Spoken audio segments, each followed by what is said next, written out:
bonjour à vous tous qui nous rejoignez sur Immedia, hym.media, pour nous retrouver, différentes émissions, thématiques, chroniqueurs. N'hésitez pas à aller faire un tour sur le site, vous avez beaucoup plus d'informations que sur YouTube. La chaîne d'Immedia sur YouTube ne sont que des vidéos, vous avez beaucoup plus de compléments d'informations en allant sur le site. Laurent Fent avec vous pour un nouveau Quantique Planet, où j'ai le très grand plaisir aujourd'hui d'accueillir Jean-Pierre Chomoton pour ce livre paru aux éditions Aluna, Itinéraire d'un amoureux de la vie. Jean-Pierre, bonjour l'amoureux de la vie. Bonjour Laurent. Très heureux de t'avoir dans le cadre de cette émission, Jean-Pierre. Nous nous connaissons depuis un bon moment maintenant. Tu étais venu plusieurs fois à l'antenne de la radio ici maintenant pour nous présenter les Indiens Kogi, appelés comme tels, même si on verra que c'est pas leur vrai nom, puisque ce nom a été donné par les Espagnols qui veut dire mauvais homme, je crois. Mais c'est les Indiens Kagabas, c'est leur vrai nom. Tu es notamment très proche au sein de l'association Chendukua, d'Éric Julien, qui met en avant tout ce qu'il faut pour faire en sorte que l'Europe, la France, puisse les aider à acquérir à nouveau leurs terres ou certains objets bien spécifiques qui sont dans des musées à travers le monde. Donc voilà, c'est pas rien, on va voir, puisque ça en fait partie de ton livre, de cette thématique des Indiens Kagabas. Et nous avions notamment, lors de précédentes émissions, eu l'occasion de parler de Ramesh Balsekar, qui a été ton maître, ton enseignant, ainsi que celui de Wayne Lee Corman qui est venu aussi en France. Bref, voilà, tout ça pour parler d'éveil et de spiritualité. Sauf que là, pour le coup, tu viens non pas pour les autres, mais pour parler de toi, et c'est pas mal du tout, je trouve. Voilà, alors, Jean-Pierre, itinéraire d'un amoureux de la vie, c'est ton parcours spirituel, ton chemin en tant que chercheur, jusqu'à ce que tu aies arrêté de chercher. Même si aujourd'hui tu continues à chercher des choses ou des êtres, en tout cas des vibrations qui te font plaisir, qui te mènent, j'allais dire, par le bout du nez ou les oreilles, j'en sais rien. On aura l'occasion d'approfondir ça. Je ne savais pas tout ce dont tu abordes dans le livre. Je savais certaines choses, mais pas 90% du livre. Donc c'est super que tu aies témoigné de cela. Alors, pour ceux et celles qui se posent la question de quoi allons-nous parler durant cette émission, eh bien, nous allons parler de Gurdjieff, nous allons parler de Louis Sanza, nous allons parler donc de chamanisme, si vous ne connaissez pas Louis Sanza, nous allons parler des Indiens Kagabas ou Kogi, nous allons parler de Hama et de toutes les petits apartés qu'il y a à travers la vie d'un chercheur. Alors, par quoi commencer ? Par une chose importante, parce que là, on a parlé de ceux et celles qui t'ont fortement inspiré, qui t'ont permis de te nourrir intérieurement, mais il y a quelque chose qui, dans ta vie, a été dès la naissance et qui a été ton plus grand enseignant, pour le coup. Un handicap. Alors, pour la petite information, donc tu es né, tu avais une hémiplégie côté gauche. Est-ce que tu peux nous raconter un peu la petite histoire de ta naissance et de comment tes parents ou le corps médical l'a découvert et qu'est-ce que ça a impliqué par la suite ? Alors si on décrit la naissance ou ce qu'on m'a raconté de ma naissance... Ce qu'on t'a raconté peut-être plus. Oui, parce que je suis né difficilement, l'accouchement était très long. Et je suis né cyanosé, donc en état de respiration très aléatoire et très faible. Le cordon ombilical autour du cou ? Non, pas comme Alexandre Jolien, non, pas le cordon autour du cou. Et à ce moment-là, disons que le corps médical n'a pas été totalement à l'écoute de ce qui se passait, donc je serais resté plusieurs minutes sans assistance respiratoire. L'ensemble de mon corps serait devenu mauve, violet, donc je suis complètement cyanosé en fait. Ma mère ne devait pas être très très consciente que cet accouchement était difficile et c'est mon père qui s'en a aperçu et à ce moment-là ils m'ont mis le corps médical m'a mis dans une couveuse, ce qui a dû permettre de réoxygéner le corps, mais tout ça c'est quand même plusieurs minutes.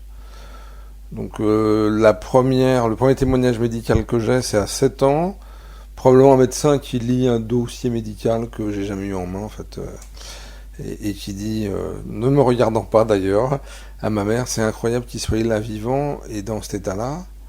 très probablement que ça voulait dire que j'aurais pu m'arrêter là, quoi. Je veux dire, le début aurait pu être une fin.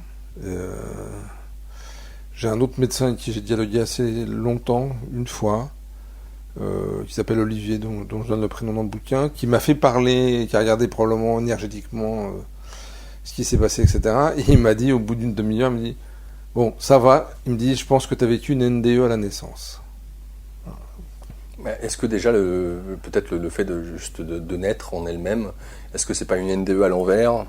Si, déjà, probablement passage, les changements d'état entre un état liquide, protecteur, où tout est feutré probablement, et l'état extérieur dans lequel on est là, où les bruits portent, où il doit faire froid, etc. Les couleurs, les sons, tout. Et puis le passage doit être très très dur, quoi.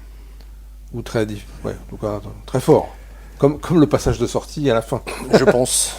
Donc ça Voilà. te laisse une hémiplégie côté gauche. Ouais, donc mes parents s'en aperçoivent quand j'ai 1 an et demi, parce que je me sers que de la main droite. La main gauche est complètement inerte.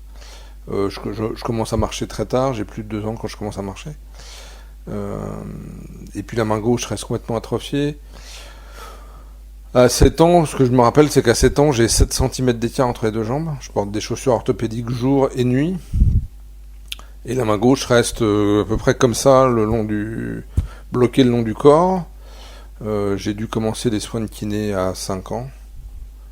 J'ai 57 ans, ça fait 52 ans que je fais de la kiné. Le jour où je disparais, le trou de la sécu n'existe plus. Et donc, j'ai subi on m'a fait plusieurs opérations. 2 opérations, une à 7 ans et une à 11 ans. C'est ça. Donc, ont permis de retrouver une certaine élasticité. Ils m'ont rallongé le tendon d'Achille. Ils m'ont fait différentes choses sur le pied et la main qui ont permis, avec les soins de kiné, puis des soins énergétiques, comme je raconte dans le bouquin, d'améliorer la situation, quoi. Mais c'était quand même très souffrant, hein.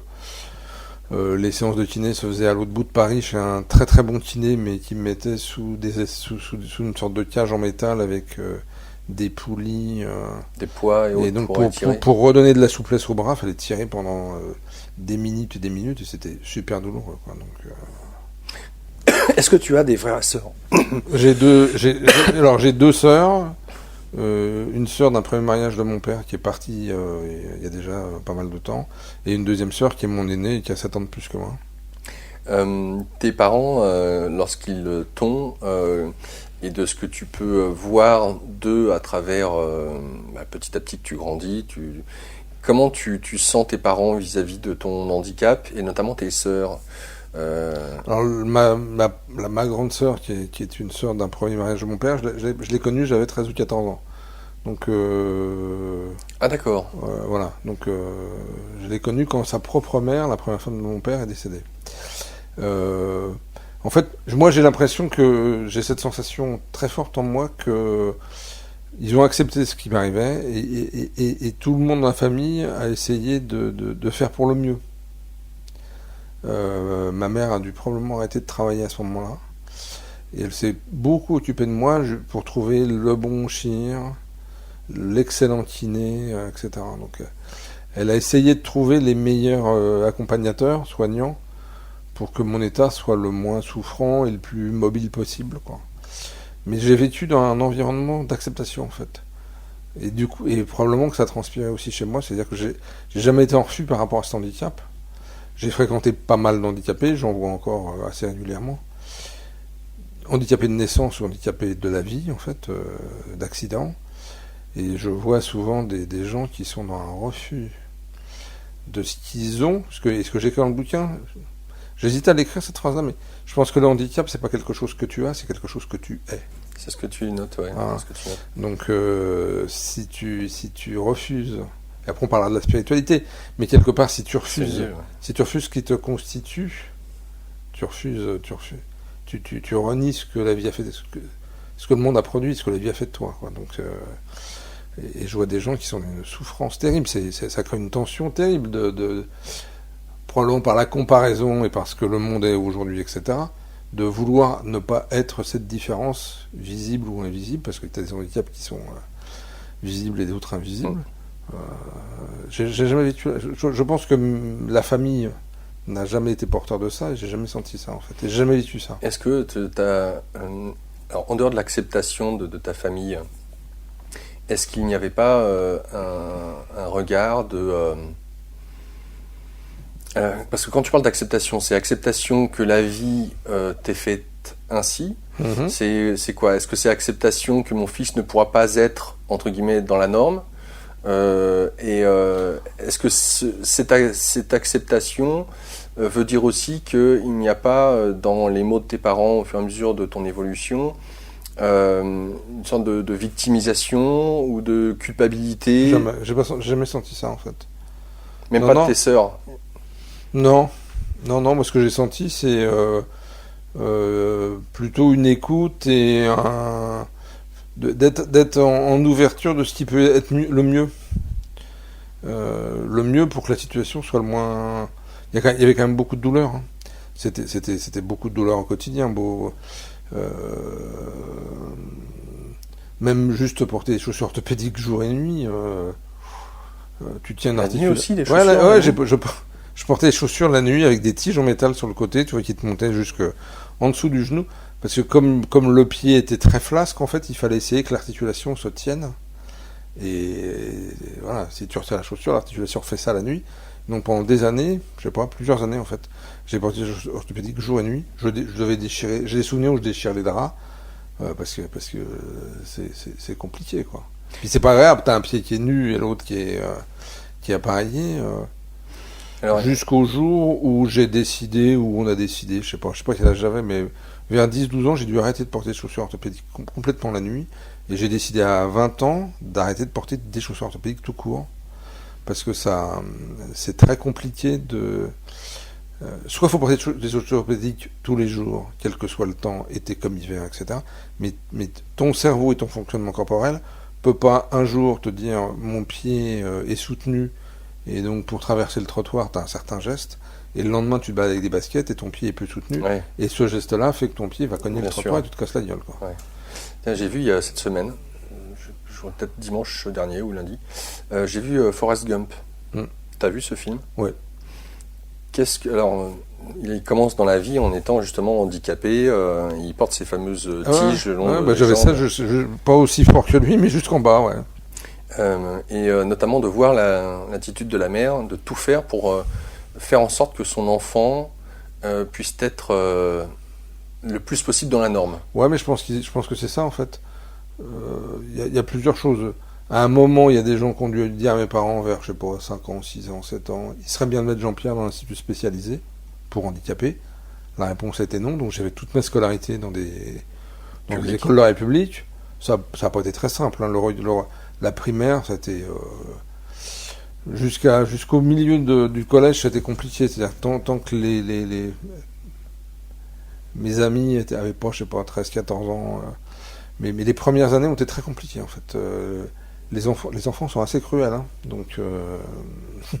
Ça, on peut dire que ça. Et donc ça, tu vois, par exemple, et à un moment, je me rappelle très bien, pour gérer la douleur, les médecins ont dit on va le mettre sous anti-inflammatoire. Mes parents ont dit non. Donc on a trouvé d'autres trucs. Je supporte peut-être la douleur. Je supporte une certaine intensité de douleur relativement facilement. Avant que je prenne un médicament, il faut que j'ai mal de façon assez intense et longtemps, quoi. Voilà, parce que j'ai dû être habitué à gérer les douleurs basse fréquence du quotidien. Parce que donc aujourd'hui tu as 57 ans, et ça veut dire que tu as encore ces douleurs? Ah, j'en ai à peu près tout le temps, et elles ont évolué, c'est-à-dire que le côté souffrant de départ va mieux, va même beaucoup mieux, c'est-à-dire que j'ai moins mal à 57 ans que probablement à 20 ans, parce que j'ai continué les soins et les soins énergétiques, etc. Par contre, le côté qui porte Jean-Pierre, c'est le côté droit. Lui, ça fait 57 ans qu'il porte, et ça fait une dizaine d'années que ça tire. Ça tire dans la jambe, ça tire dans les bras, ça tire dans l'épaule. Et ça tire de plus en plus parce que donc j'essaye d'alléger autant que faire je peux, même si j'ai un peu dans mon point mais en fait d'alléger le programme, etc. Mais j'ai eu un jour par exemple une tendinite du tendon d'Achille qui a duré des mois et des mois. C'est très très très très douloureux. D'accord. Tu as une boule, c'est une boule des fibres du tendon dans le tendon. Tu ne peux pas y toucher parce que c'est insupportable de toucher. Et à traiter, c'est très très pénible. Alors tu mentionnes que donc tu as essayé toutes sortes de choses au niveau des soins. Tu as parlé d'énergétique. Donc l'ostéopathie, l'acupuncture, le shiatsu, le tai chi, le qigong, la méditation, on y reviendra, l'homéopathie, la phytothérapie, des huiles essentielles et un peu d'allopathie, en tout cas le moins possible. Toutes ces différentes approches qui nous viennent d'Orient ou dites complémentaires ou alternatives, est-ce que ça a été une démarche qui t'est propre ou tes parents ou les deux puisque tu as eu 2 opérations, je rappelle, 7 et 11 ans, et de tout ce cheminement progressif dans l'utilisation de techniques diverses et variées, comment s'est fait l'ouverture à ces différentes pratiques? J'allais dire, ça s'est fait dans le cadre d'un accident de la vie que j'ai eu à 12 ans, donc l'année après l'opération. Je pars en décembre pendant Noël en Angleterre pour un stage linguistique. Et je rentre, je sais pas, le 3, le 4 janvier, et je me lève 2 jours après. Je croise mon père dans le couloir qui me dit, je sais pas ce que t'as au visage, mais il y a quelque chose qui fonctionne pas. Donc je me retrouve devant la glace de la salle de bain et j'ai tout le côté droit du visage qui est complètement paralysé. La paupière de l'œil ne descend plus, la bouche ne bouge pas, et là il n'y a rien qui bouge. Donc en fait j'avais une paralysie faciale. On va chez le médecin traitant qui nous emmène chez un spécialiste pour faire électroencéphalogramme, etc. Il trouve rien, donc ils me mettent sous antibio pendant une dizaine de jours. Et maman entend parler d'un médecin, d'un magnétiseur. Je pense que mes parents ne savaient pas trop ce que c'était, moi pas du tout. Et on se retrouve chez un monsieur qui était dans les halles d'un petit appartement. Il avait une pièce pour soigner qui était microscopique. Et je m'en rappelle toute ma vie, j'avais 12 ans, je rentre chez ce monsieur et le mec devait lire l'aura ou les énergies autour du corps. Il me dit, il a décrit précisément tous les points du côté gauche où il y avait des choses. C'est-à-dire j'ai une opération là, il m'a dit vous avez été opéré d'ici, vous avez 6 ou 7 cicatrices sur le pied. J'avais 7 cicatrices sur le pied, quoi. Il sentait tous les dysfonctionnements énergétiques de mon corps. Et je lui ai dit mais je suis pas venu pour ça. Je suis venu pour ça. Et donc il m'a soigné pendant une demi-heure. Au bout de quelques minutes, il m'a dit vous êtes resté exposé au froid. Et en fait en Angleterre, j'avais dû attendre un train avec des copains dans une gare où il faisait très très froid. Et donc on fait le soin, il me dit il y a une pharmacie en dessous, allez acheter un baume chauffant de type baume du tigre, vous en tartinez 2 fois ou 3 fois par jour. Et texto, le mec te dit ou dans 2 jours vous êtes guéri, ou dans 2 jours il n'y a rien à faire, et ne revenez pas, je ferai rien de plus pour vous. Comme si en une séance il avait tout fait, quoi. Et donc j'ai mis les baumes pendant 2-3 jours, et au bout de 3 jours plus rien. Et je suis revenu le voir après, on a commencé les soins sur le côté gauche, et j'ai jamais arrêté les soins énergétiques avec lui dans un premier temps, puis avec un autre magnétiseur à Paris, c'est vieux, il a dû me soigner de l'âge de 12 ans à l'âge de 15 ans, puis il s'est arrêté de travailler, très fatigué d'ailleurs. Je me rappelle et l'autre c'était pareil, de l'effort énergétique ou des conséquences de l'effort énergétique que ça lui demandait. Que ça lui demandait, et le corps physique qui à la fin lâchait, quoi, en fait. Et donc j'ai continué ces soins. Je continue à avoir Alors ça c'est super intéressant parce que des magnétiseurs, ou ce qu'on appelle les magnétiseurs, même s'il y en a qui ne s'appellent pas magnétiseurs. Voilà. J'en reçois régulièrement et je serais très intéressé puisque toi pour le coup tu avais d'autant plus de raisons d'aller les voir. Est-ce que tu as une idée de ce qu'ils t'ont apporté quand on parle de soins vis-à-vis d'une hémiplégie côté gauche, avec, je le rappelle, bras atrophiés, mains. Ce que je veux témoigner, c'est que si je bouge mes mains aujourd'hui, on voit quand même une différence entre les 2 mains. Cette main-là ne se retourne pas, mais les doigts bougent favorablement. Je pense qu'ils m'ont donné de la souplesse, de l'appréhension, probablement de la sensibilité. J'ai des souvenirs enfants de ne pas avoir une très bonne sensibilité tactile, quoi, au niveau de l'épiderme de la main. J'ai quelques souvenirs. J'ai un pied gauche j'ai pas de releveur au pied gauche, donc le pied pend comme ça et pend vers l'intérieur. Et j'ai des souvenirs assez précis quand j'ai 15-16 ans d'arriver fatigué chez le magnétiseur qui était avenue Victor Hugo derrière le Trocadéro, d'arriver le pied comme ça chez lui et de repartir le pied comme ça et moins traînant. Et ça tenait 2 jours, 3 jours, 4 jours et ça repartait. Mais c'est impressionnant de voir quand même comment une séance de 30 à 40 minutes le dynamisme dans le corps, les énergies dans le corps étaient réalignées, dynamisées, etc., quoi.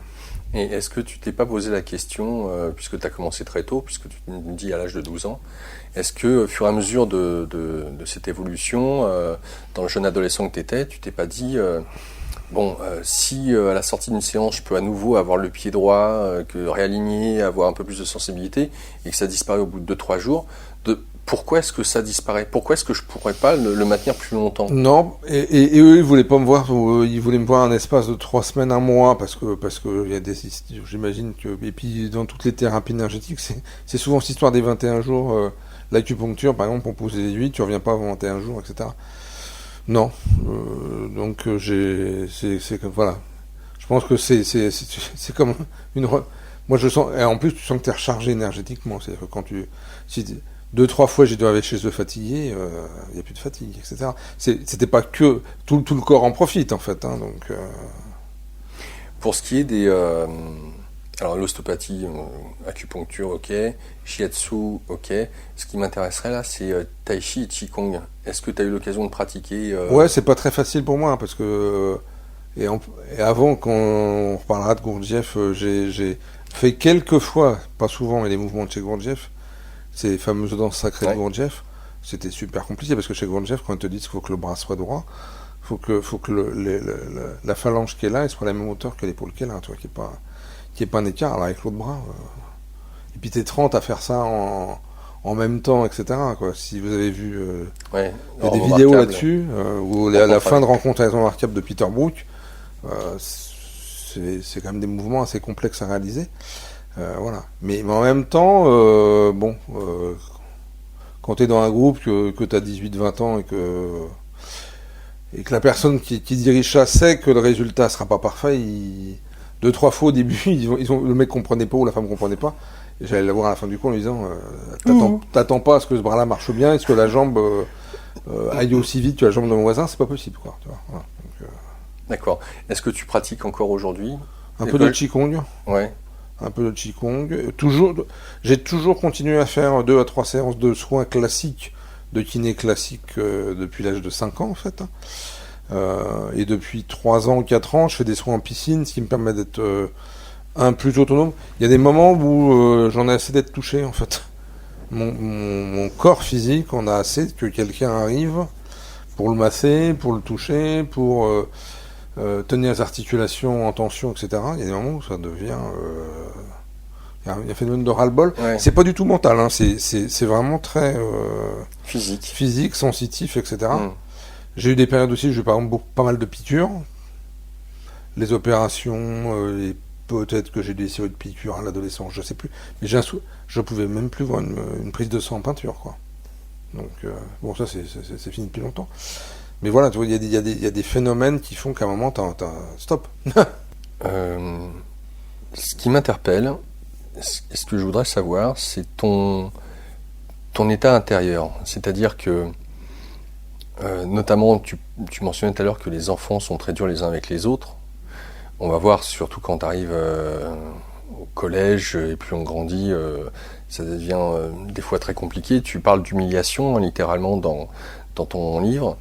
Ça serait de savoir quel était ton état d'esprit, c'est-à-dire vis-à-vis de cet handicap, vis-à-vis de ce que peut être la norme, de ne pas être comme tout le monde, parce que même si tes parents l'acceptent, ce n'est pas pour autant que ça veut dire que l'enfant que tu étais l'accepte de but en blanc, puisque derrière il y a les petits-enfants qui te montrent d'autant plus et qui appuient sur ta différence. Et qu'est-ce que ça a pu forger chez toi, alors, je sais pas, dans un premier temps, t'as jamais eu de colère vis-à-vis de ça? Vis-à-vis de l'handicap, non. Ouais. Vis-à-vis des autres, probablement. J'ai des souvenirs On habitait assez loin de l'école, je devais marcher pendant plus d'1 kilomètre pour rentrer de la maison à l'école, ou de l'école à la maison. Et je me rappelle des fois, des colères exprimées ou non exprimées vis-à-vis des autres. Probablement j'ai des souvenirs vis-à-vis de 2-3 enfants qui étaient... insistant. Plus hargneux, on va dire.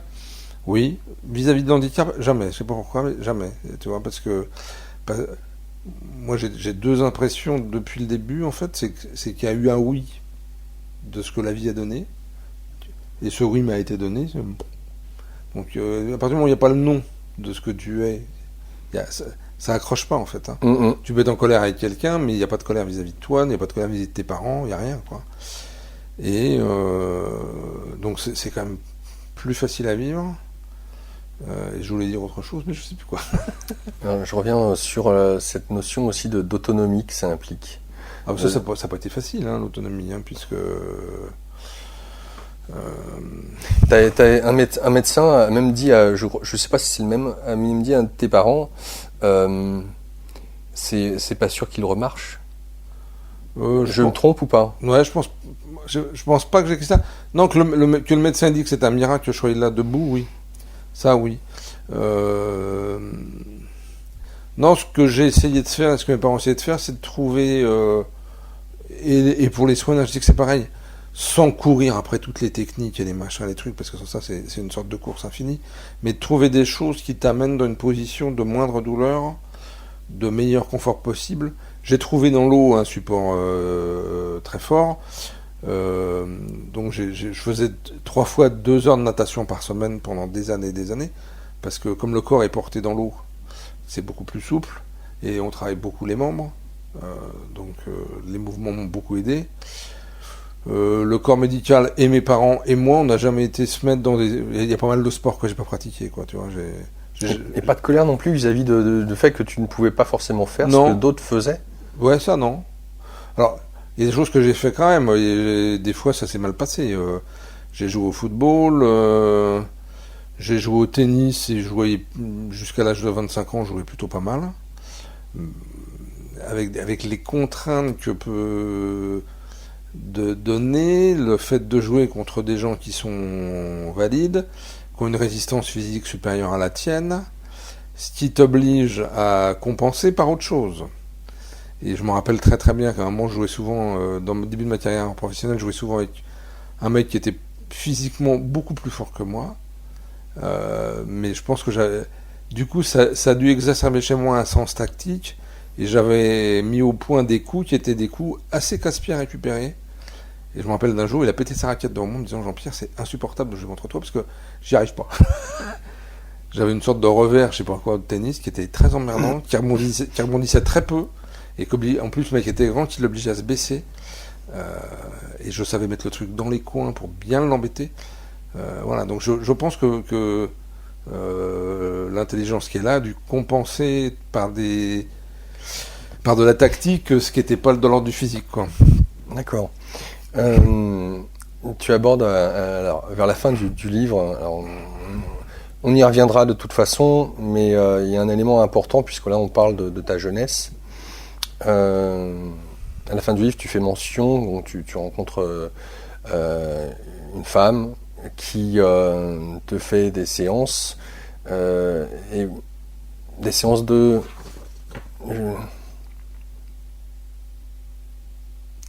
Psychophanie. Psychophanie, merci. Voilà. Avec Jacqueline, c'est pas Jacqueline, non. Non, c'est Victoria. Victoria, merci. Et bref, elle voit qu'il y a quelque chose en rapport avec ta mère, et elle te demande d'aller parler à ta mère. Alors est-ce que c'est via Victoria? Oui, alors je me trompe pas. Hein. Quand j'ai fait les séances avec Victoria, ma maman était déjà partie dans l'autre monde depuis assez longtemps en fait. Hein. Alors le truc c'est en rapport avec ta mère, l'amour qu'elle a eu avec un Allemand. C'est ça, exactement. Et de ce frère qui n'est pas... Donc en fait, il y a plusieurs années, c'est-à-dire 7 ou 8 ans, donc j'avais déjà 45... j'ai une cinquantaine d'années. Ne rajeunissons pas quand même. Faut pas pousser. Ma sœur me sort un jour un dîner de Noël, un déjeuner de Noël. Tiens, faut que je te dise quelque chose en fait. Notre grand-mère, qui était partie il y a plus de 40 ans, m'a dit un jour: maman a eu une aventure avec un Allemand. Et qui est une aventure d'amour fantastique. Point. Tu vois. Elle me dit ça, maman était déjà partie, et ma grand-mère lui avait dit avant que maman parte. Donc elle a dû mettre beaucoup d'années à m'en parler, mais pas de problème. j'enregistre, etc., etc. Et puis lors d'une séance de psychophanie avec Victoria, dans la deuxième partie de la séance, Victoria se met à parler d'un frère oublié, d'un enfant oublié, un frère. Automatiquement, en moi, ça fait le lien entre ce que t'as dit ta sœur, ce que m'a dit ma sœur et ça. J'en reparle à ma sœur, et là, elle me sort des choses plus fortes. Elle me confirme que, effectivement, maman a dû être enceinte et a soit avorté, soit l'enfant est pas né. Ça, c'est pas clair, mais bon, comme ça. Et elle me sort que... donc on était à table, et ma sœur a eu 2 fils, qui s'appellent Frédéric et Cédric. Et l'allemand amoureux de maman s'appelle Friedrich. Donc elle a appelé son gamin, sans le savoir, du prénom de l'amoureux de ma mère 50 ans avant. Non, il n'est pas né en 2000, mais 40 ans avant, quoi. Et le Frédéric en question avait une vie sentimentale qui n'était pas forcément très très fluide, quoi, tu vois. Et j'enregistre tout ça dans la séance. Et tout ça, ça fait son chemin à l'intérieur de moi. Et quelques jours après, j'écris une lettre à ma mère, qui n'est plus là. Friedrich, que je ne sais pas qui c'est. Le Friedrich... L'amant, allemand. Ouais, à mon frère. Tu savais que c'était un garçon? Ouais, enfin, en tout cas, c'est... Alors, j'ai l'intuition que c'était un garçon. Pourquoi? J'en sais rien. J'ai cette intuition-là très forte. Et je fais un rituel. Et je finis ma lettre par... elle est dans le bouquin, la lettre, je crois. Frédéric, la vie est belle, villa complètement, un truc comme ça. Et je fais un rituel, comme si j'étais là aussi pour guérir cette histoire, tu vois, comme si elle est forcément là, mais elle est peut-être encore chez Dominique, ma sœur, elle est probablement chez Frédéric. Les effets de tout ça, je sais pas, mais quoi, je sais pas, il y en a eu depuis, quoi. Est-ce que tu as nommé ce frère, entre guillemets, qui n'est pas né? Non, le prénom, rien. Nommer, tu veux pas un prénom? Oui. Non. C'est aussi ce que je trouve intéressant, c'est par rapport à ton handicap et sur la manière dont ta mère t'a élevé. Et c'est pour ça que je repense à Forrest Gump, tu vois, sur cette veuve qui est là et qui couche notamment avec le directeur du collège pour que son fils aille à l'école. Je ne sais pas si tu te rappelles dans le film. Si, je me rappelle, c'est bien. C'est marrant que tu parles de ça, parce que j'ai jamais vu Forrest Gump comme ça, comme une image de ce que j'ai vécu. Non, mais mais pourquoi pas, ouais, pourquoi pas, absolument. Bon. Et si je dis ça, c'est déjà pour voir à quel point le transgénérationnel ou les non-dits, tous ces secrets de famille sont là et restent là. Et restent tant que c'est pas évacué. Et je crois que c'est aussi avec Victoria que la notion du pourquoi de ton handicap, quand tu parlais du oui, t'es arrivé et puis voilà, d'acceptation totale du fait que c'est comme ça. C'est comme ça et on essaie de faire au mieux avec ça, en fait. Voilà. C'est ça que j'ai peut-être pas dit tout à l'heure. Si. Mais c'est comme ça, on essaie de faire au mieux avec les conditions, voilà. avec la configuration qu'il y a là. Quoi. Ouais. Et dans ma vie, c'est pareil, en fait. On en parlera peut-être plus tard. Quoi. Oui. Ce qui ressort, en tout cas, moi, ce qui m'a interpellé, c'est comme si, et je crois que c'est Victoria qui te le dit, tu étais venu pour nettoyer le karma familial. Pour le nettoyer, il fallait avoir ce handicap. Quand cette histoire est montée en conscience, on va dire, de la famille, j'ai fait le lien entre... j'ai eu cette impression, très, très enfant, d'avoir une mère très présente, très proche de moi, et qui sait... le mot qui me vient, c'est damner, tu vois. Elle a arrêté de travailler, elle a fait le tour de tous les chiens de Paris pour trouver le meilleur chien pour elle. Les kinés pareil, etc. Donc je pense qu'elle a eu beaucoup de culpabilité quand je suis né. Est-ce qu'elle s'est pas sentie coupable de cette aventure 15 ans avant, parce que je suis né en 60, ou plus de 15 ans avant, peut-être 17 ou 18 ans avant, de cet enfant qui est pas là? Est-ce que son handicap n'était pas... je pense qu'elle a dû prendre ma naissance et avec d'enfants handicapés comme étant une culpabilité. Je suis puni. Ouais. Comme une sorte de culpabilité, punition. Et donc, quelque part, ce qui a résonné en moi, c'est que... non, en fait, comme si t'avais un nœud à dénouer ou à brûler, quoi, tu vois.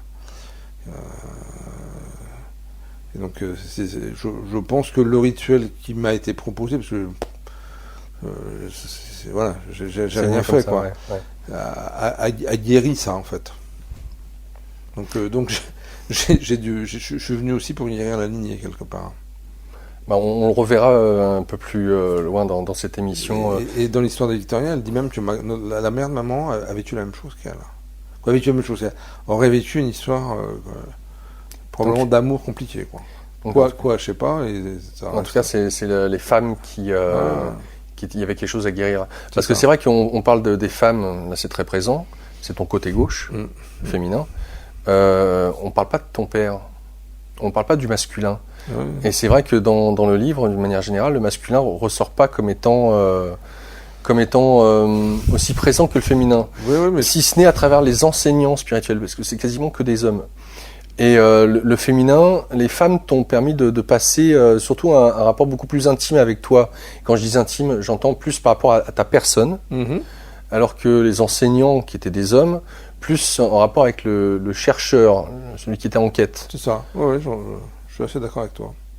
Ton père, il faisait quoi? C'était mon père déjà quel type d'homme? Bon, mon père était... Je vais pas tout raconter dans le bouquin, mais papa a eu, après ma naissance, un cancer de la gorge.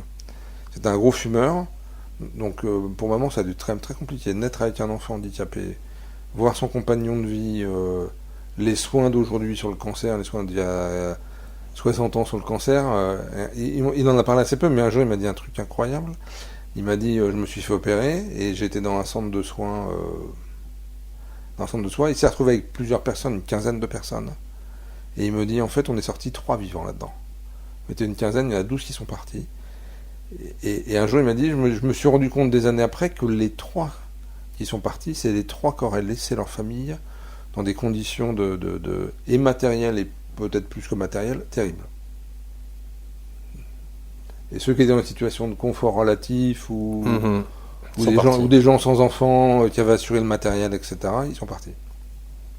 Intéressant. Donc, et après, il avait une vie professionnelle qui était très intense. Il partait le lundi matin à 8h, il rentrait le vendredi soir à 20h. Tu vois. Donc il partait sur toutes les routes de France pendant des années.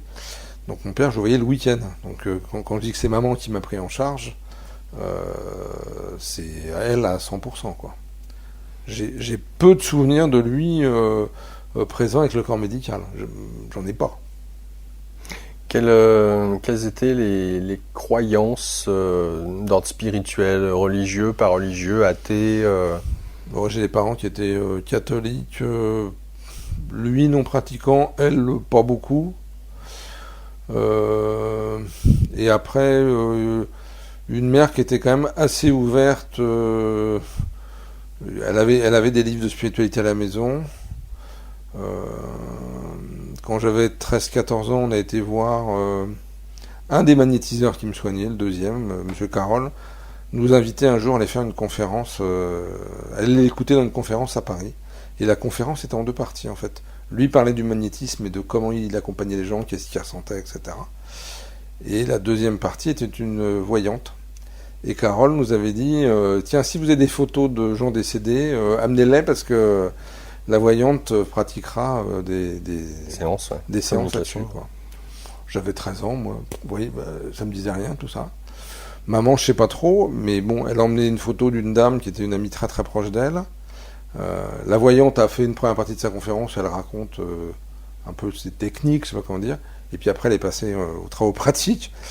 Il y avait beaucoup de monde, c'est ça, on était, je sais pas, 250, 300, donc il y avait une corbeille qui était pleine de photos, pouf, elle tire la photo de cette dame, qu'on appelait Mémé Parago, mais qui n'était pas de la famille, qui était une amie très proche, donc pour qu'on l'appelle Mémé, tu vois, ça devait quand même être très fort. Je me rappelle de cette femme disant des choses sur le fait que ma mère et elle avaient été probablement sœurs dans une vie antérieure, etc., etc. Des choses dont je ne me rappelle pas, mais des choses qui sont non vérifiables, on va dire. Et puis, sa dernière phrase m'a toujours resté dans l'oreille. Au moment d'arrêter, elle dit « Ah !» et elle dit encore une chose. 2 jours avant de décéder, elle vous a offert un bijou de forme ovale que vous portez sur vous. Là, elle en est très heureuse. Et ma mère avait sous sa robe invisible un camée ovale que cette femme lui a offert 2 jours avant de décéder. D'accord. T'entends ça à 14 ans, ça fait un choc. À 13 ans, ouais. Puis je vois ma mère très très émue, etc. Et on sort, elle m'explique ce que c'est. Waouh. Voilà, donc. Est-ce que ça a été entre guillemets un des Donc débuts? pour répondre à ta question, je pense que et après maman était la voir. J'ai retrouvé quand ma mère est décédée des petits recueils de cette femme dédicacés à maman dans sa bibliothèque. Donc ma mère a dû aller la voir plusieurs fois dans des séances privées. D'accord. Voilà. Est-ce qu'on peut dire que ça a été une ouverture pour toi au monde de l'invisible à 13 ans? Oui et non parce que il y avait un truc qui me dérangeait ou qui me faisait peut-être peur sur le contact avec les morts, etc. Et donc j'ai dû lire 1 ou 2 livres et puis après je suis parti à la fin de l'adolescence vers 17-18 ans plutôt dans les lectures de ce qu'allait être mon premier enseignement spirituel qui était le livre de Gurdjieff. Et toutes ces histoires de voyants, de médiums ne m'ont pas intéressé jusqu'à il y a 1 an ou 2. Enfin, tu dis Voilà. ça maintenant, mais le troisième œil de l'aube sans grand pas. Oui. Bon. C'est une des premières lectures que j'ai faites. Ouais. Ça, j'avais 15-16 ans. Quoi. Ouais, bah oui, c'est ça. Voilà. C'est Mais tout le monde a lu ça. Quoi. Tous les mecs de mon âge, Ouais. toutes les femmes de mon âge avaient lu ce bouquin-là. Quoi. C'était, Et qu'est-ce que ça t'inspirait quand tu lisais ça? alors, à l'époque, j'ai aucun souvenir de ce bouquin. Ça ne m'a pas plu. Bah, bizarre, tu vois. Bizarre. Mais en fait, rétrospectivement, ce qu'on n'a pas dit, ce qu'il faut peut-être dire, c'est que j'ai vécu une première expérience d'éveil à 12 ans, en fait. Où un jour où je courais dans la rue, qui était l'impasse dans laquelle on vivait, j'ai senti, on va dire, les énergies qui étaient là, comme je les avais jamais senties avant. J'ai senti le monde s'ouvrir, ou l'invisible s'ouvrir. Je sentais des vibrations qui sortaient des maisons, je sentais de l'énergie qui montait du sol. Du ciel, c'était très très surprenant. Ça a dû ouvrir quelque chose au niveau, j'aurais tendance à dire du cœur. Cet état a duré 1 semaine. Et après, la porte qui s'est ouverte s'est progressivement refermée.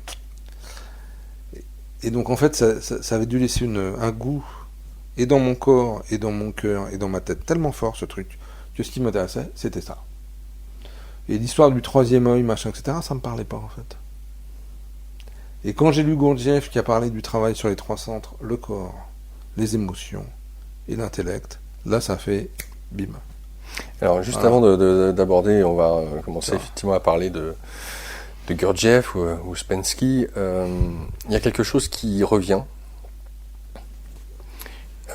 C'est ton rapport aux sensations du corps.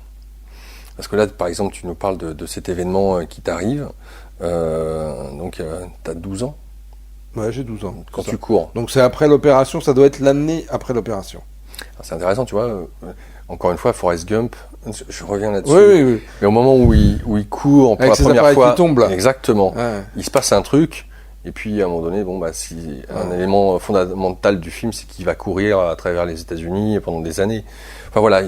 Le fait de courir chez toi, en l'occurrence, te permet d'accéder à un autre niveau de ce qu'on appelle de ce que on peut dire ou de ce qu'est la réalité, tout simplement, parce que là, c'est pas uniquement toi, c'est toi au sein de c'est l'ensemble. C'est même très probablement, c'est compliqué de parler d'un événement que tu vis à 12 ans, parce que t'as pas de référentiel. C'est facile, si tu me parles de la sensation du corps, ça fait 40 ans que je médite. Très facile, quoi, je veux dire. C'est comme si tu me parles si on échange sur un plat culinaire qu'on a mangé 200 fois, on va pouvoir faire des comparaisons, etc. Là, c'est pas le cas.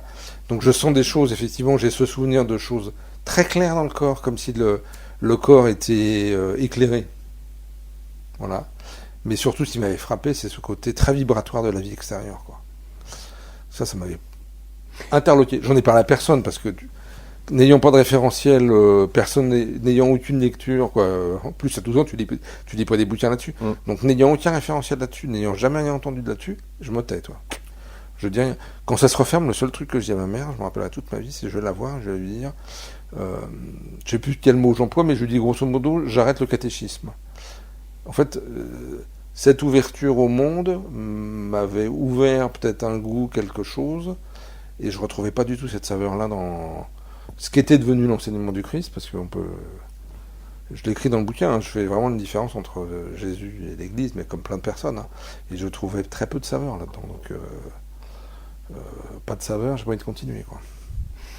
Et c'est là où j'en viens, parce que quand tu parles des sensations de ton corps, et notamment suite à cette expérience, et notamment suite au handicap et le contact particulier que tu as avec ton corps et sur les sensations.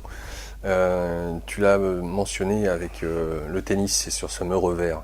C'est-à-dire que ce qu'on t'a enlevé d'un côté, chez toi, t'a permis de développer un autre regard au ressenti du corps.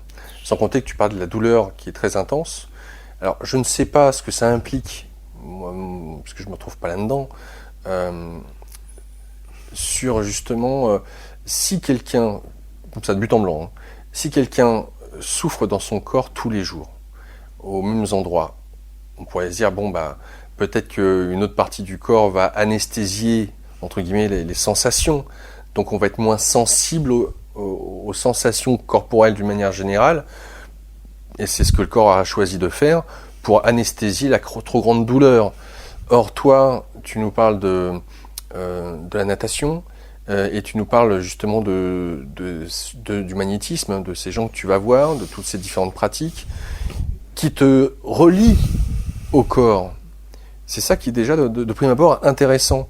Donc quand tu as cette expérience-là et quand tu as cette sensation dont tu nous parles où tout est vibration, le ciel, la terre, et c'est-à-dire déjà d'une part que tu vois comme des vagues, tu vois les choses briller, est-ce que c'est avec tes yeux, est-ce que c'est un ressenti du corps? Ouais, c'est déjà un ressenti du corps pour moi. Il y a pour moi des choses qui sont de l'ordre visuel, mais il y a des choses qui sont de l'ordre sensation interne, quoi. Très clairement, oui. Compliqué parce que c'est fugace comme souvenir. Oui. C'est à la fois très profond et très fugace, quoi. En tout cas, ce que je peux dire, c'est que j'ai toujours eu un contact avec l'intérieur de mon corps, l'énergie dedans mon corps. Je me rappelle très très bien quand les mecs me disaient décrivez votre douleur, je pouvais leur dire j'ai mal ici, avec la main droite je faisais j'ai mal ici, et je leur montrais à quel endroit j'ai mal, et je pouvais leur décrire à quelle profondeur j'avais mal. Donc j'ai l'impression que il y a un outil qui s'est développé tout seul en moi, de perception interne, si bien que la première fois que je me suis retrouvé dans un groupe Gurdjieff, où on nous a dit mettez-vous le dos droit, les mains comme ça, les deux pieds au sol, fermez les yeux, et qu'on a fait une méditation guidée de l'intérieur du corps. Sans problème. Non problème. On est ressorti, je me rappelle, j'ai échangé avec deux mecs, et il y en a un qui me dit j'ai rien senti, j'ai juste visualisé. Et je me suis dit, dans ma tête, c'est quoi visualiser son corps? Parce que visualiser mon corps dans une glace, je veux bien, mais visualiser son corps les yeux fermés, c'est un truc qui me parlait pas du tout, quoi. C'était du chinois, quoi. Voilà. En tout cas, ce que je trouve remarquable, c'est déjà la connexion que tu as avec ton corps. Et sur justement c'est à la fois mon maître, qu'en fait j'ai eu différents. En fait, mon maître c'est le corps et ma voix c'est la voix de la sensation, en fait. C'est ça. Bon, on va y venir progressivement. À 18 ans, tu as ton permis de conduire. Absolument. Wouh! Liberté chérie. Ah oui, permis de conduire chèrement acquis à la fois financièrement parce que comme je suis obligé de passer un permis pour voiture handicapée, les leçons étaient plus chères parce qu'en fait il fallait des bagnoles équipées, donc les leçons étaient très chères. Comme les gens qui passaient ça sur ces voitures, on pensait qu'on était moins intelligents que les non handicapés. On faisait plus de séances, que je me rappelle très bien. Donc ça m'a coûté, ça a dû coûter à mes parents une petite fortune, cette histoire. Voilà. Mais en fait, c'est vrai que liberté chérie, quoi. Je continue à voir mes thérapeutes énergéticiens, etc. Et 2-3 ans après mon permis, j'ai 21-22 ans, avec mon meilleur ami Rémi, on part déménager des meubles de mes parents qui ont acheté une maison de campagne dans la Nièvre à 250 km de Paris. Les conditions à un moment font que, je sais pas, Rémi a mal garé la camionnette, il est parti avec mon père faire je sais pas quoi, la camionnette gêne, faut la déplacer, et je prends les clés sans réfléchir, je démarre la camionnette, je mets la main gauche sur le volant, je débraye, et je bouge la camionnette, mais de 10 mètres, quoi. Et il y a un truc en moi qui me dit, tiens, tu peux conduire une bagnole normale. Bon. Et donc j'ai refait des démarches pour repasser un permis normal. Ce qui est assez surprenant, c'est que je suis jamais remonté ils m'ont jamais fait remonter une bagnole pour voir si je pouvais conduire une voiture normale. J'ai été, je sais pas où, devant des médecins de la sécurité sociale à l'Île-et-Rose. Ils m'ont fait travailler pendant 2 heures sur le pied, la main, machin. Le mec, il me prenait la main comme ça, serré, machin, relâché, serré, etc. Tourner, pousser vers le bas, pousser vers le haut, etc. Et ils m'ont donné le permis, voilà, tu vois. Étonnant quand même. Ouais, ça c'est étonnant. Mis en condition. Ouais. Et alors c'est bizarre, c'est qu'il y a quelques années, j'ai perdu mon permis, physiquement, le bout de papier rose. T'as grillé tes 12 points? Non, j'ai perdu physiquement le bout de papier. J'ai perdu un portefeuille dans lequel il y avait le permis. Quoi. D'accord. Et donc je repasse, je redemande le permis, et là on me dit, mais le permis, vous ne l'avez pas. Je dis, ah bon, j'ai pas le permis. Bah non, en fait, quand vous avez votre permis à 22 ans, j'ai dû avoir ça, ou 21 ans, en fait, on vous a donné un permis temporaire de 5 ans, qui était renouvelable de 5 ans en 5 ans. J'aurais dû passer des visites médicales tous les 5 ans. Mais en fait, c'est marqué, c'était probablement marqué au dos du permis ou à l'intérieur du permis. Je me rappelle pas de cette phrase. Et jamais tu t'es fait arrêter par les gens? Ils l'ont pas vu? Bah non, ils l'ont pas vu. Ah non, j'ai dû être contrôlé 2 fois par les flics. Une fois, je me rappelle très bien, à la sortie d'un restaurant, ils contrôlaient tous les mecs. Et donc, ils m'ont demandé le permis, ils l'ont ouvert, etc. Et j'avais déjà 40 ans, quoi. Donc, et une deuxième fois, à l'entrée de la ville où j'étais, où pareil, ils faisaient un contrôle un jeudi soir de tout le monde. Voilà. Et donc là, j'ai un permis de 5 ans jusqu'à c'est vrai 62 ou 63 ans. En même temps, ça me paraît assez logique, rétrospectivement, de vérifier que la personne qui a un état de santé d'un moment qui peut être qui peut devenir se dégradant dans le futur, tout à fait, soit contrôlé. Oui. Même la sénilité peut être un handicap pour j'ai dû rouler 35 ans sans permis officiel. Voilà. Intéressant. Voilà. Autre élément aussi. Et ça, c'est une des plus grandes joies. Ah oui, ce que je peux dire aussi, c'est que quand je suis sorti de la visite médicale des 2 plombes où ils m'ont sculpté dans tous les sens, il y a une joie qui était en moi. Je pense que cette joie-là, j'ai ressenti des joies très profondes dans ma vie, mais rares, très rares. Bien plus forte que la joie d'un examen, beaucoup plus forte que la joie d'un examen, alors que c'est jamais qu'un examen, tu vois. Bon. Ça marque. Ouais, ça me marque. Le handicap n'est pas quelque chose que vous avez, c'est quelque chose que vous êtes. Il peut vous faire grandir et faire émerger votre être profond. Celui-ci étant ce que vous êtes vraiment, quelles que soient les situations, même les plus extrêmes. Ce que j'aimerais aussi, c'est lire l'ange et l'enfant différent, écrit par la maman d'un enfant différent. Le jour de sa naissance, l'ange s'approche du berceau de l'enfant. L'enfant le regarde, comprend qu'il sait et lui dit « Alors, je suis malade? Je ne vais pas marcher comme tout le monde? Je ne vais pas parler comme tout le monde? Mais comment vais-je vivre avec ma différence ?» L'ange lui dit « Tu as choisi une voie d'amour. Tu as choisi une vie d'amour. Ton chemin ne sera pas celui de tout le monde, mais tu seras entouré de personnes riches et généreuses de leur cœur, qui seront là pour t'aider, pour t'aimer tel que tu es. Ta différence fera de toi un être exceptionnel, profondément humain, et tu rayonneras d'amour. Et ma maman, elle ne sait pas encore. Elle a l'air si heureuse de me croire en bonne santé. Je vais la faire souffrir. Tu l'as choisie, car elle est la seule qui saura déplacer des montagnes pour te faire avancer. Oh, bien sûr, elle aura des moments de faiblesse, de tristesse, car elle aimera te voir courir et parler comme les enfants de ton âge. Mais il lui suffira de te voir heureux pour s'apaiser. Elle donnera sa vie pour prendre tes difficultés. Elle se demandera parfois qui tu aurais été sans cette maladie, mais elle apprendra à accepter et ne voudrait pas d'un autre enfant que toi. La patience, bien que mise à l'épreuve, sera sa meilleure alliée et sa plus grande vertu. Tantôt grave, tantôt pétillant de joie, ses yeux seront le miroir de tes obstacles et de tes réussites. De tes difficultés naîtra l'espoir, tes progrès seront des victoires. Elle ne soupçonne pas encore l'amour qu'elle a en elle. Tu seras sa merveille, vous serez votre plus belle histoire d'amour. L'ange attendit que l'enfant s'endorme et chuchota. Je serai là, chaque seconde. C'est tiré de... C'est un texte que j'ai retrouvé sur une feuille. J'ai pas la référence, je suis désolé. Donc, pas de problème. Voilà. En général, j'ai mis les textes que j'ai cités dans le bouquin sont tous référencés, sauf celui-là probablement. Intéressant. Voilà. Donc, Alors, est-ce que c'est dans un bouquin de poèmes? Tu aussi as mis un texte de Grand Corps Malade. Entre autres, hein, tu fais beaucoup de références, de citations. On va avoir durant cette émission l'occasion de parler de beaucoup de monde, beaucoup de gens. Des gens qui t'ont touché, qui t'ont parlé, même certains maîtres, des phrases, des paragraphes que tu mets pour appuyer, mettre en mots ce qui, en tout cas, toi, t'a touché, tout simplement. C'est très intéressant de pouvoir te suivre avec ses propres références. Parce que les mots sont différents selon qui parle, et ça peut toucher tout à chacun selon là où il en est lui-même. Je trouve ça très intéressant d'avoir mis comme ces pierres le long du chemin. En fait, en préambule, s'il faudrait peut-être te dire sur la construction du livre, c'est que le livre s'est imposé à moi.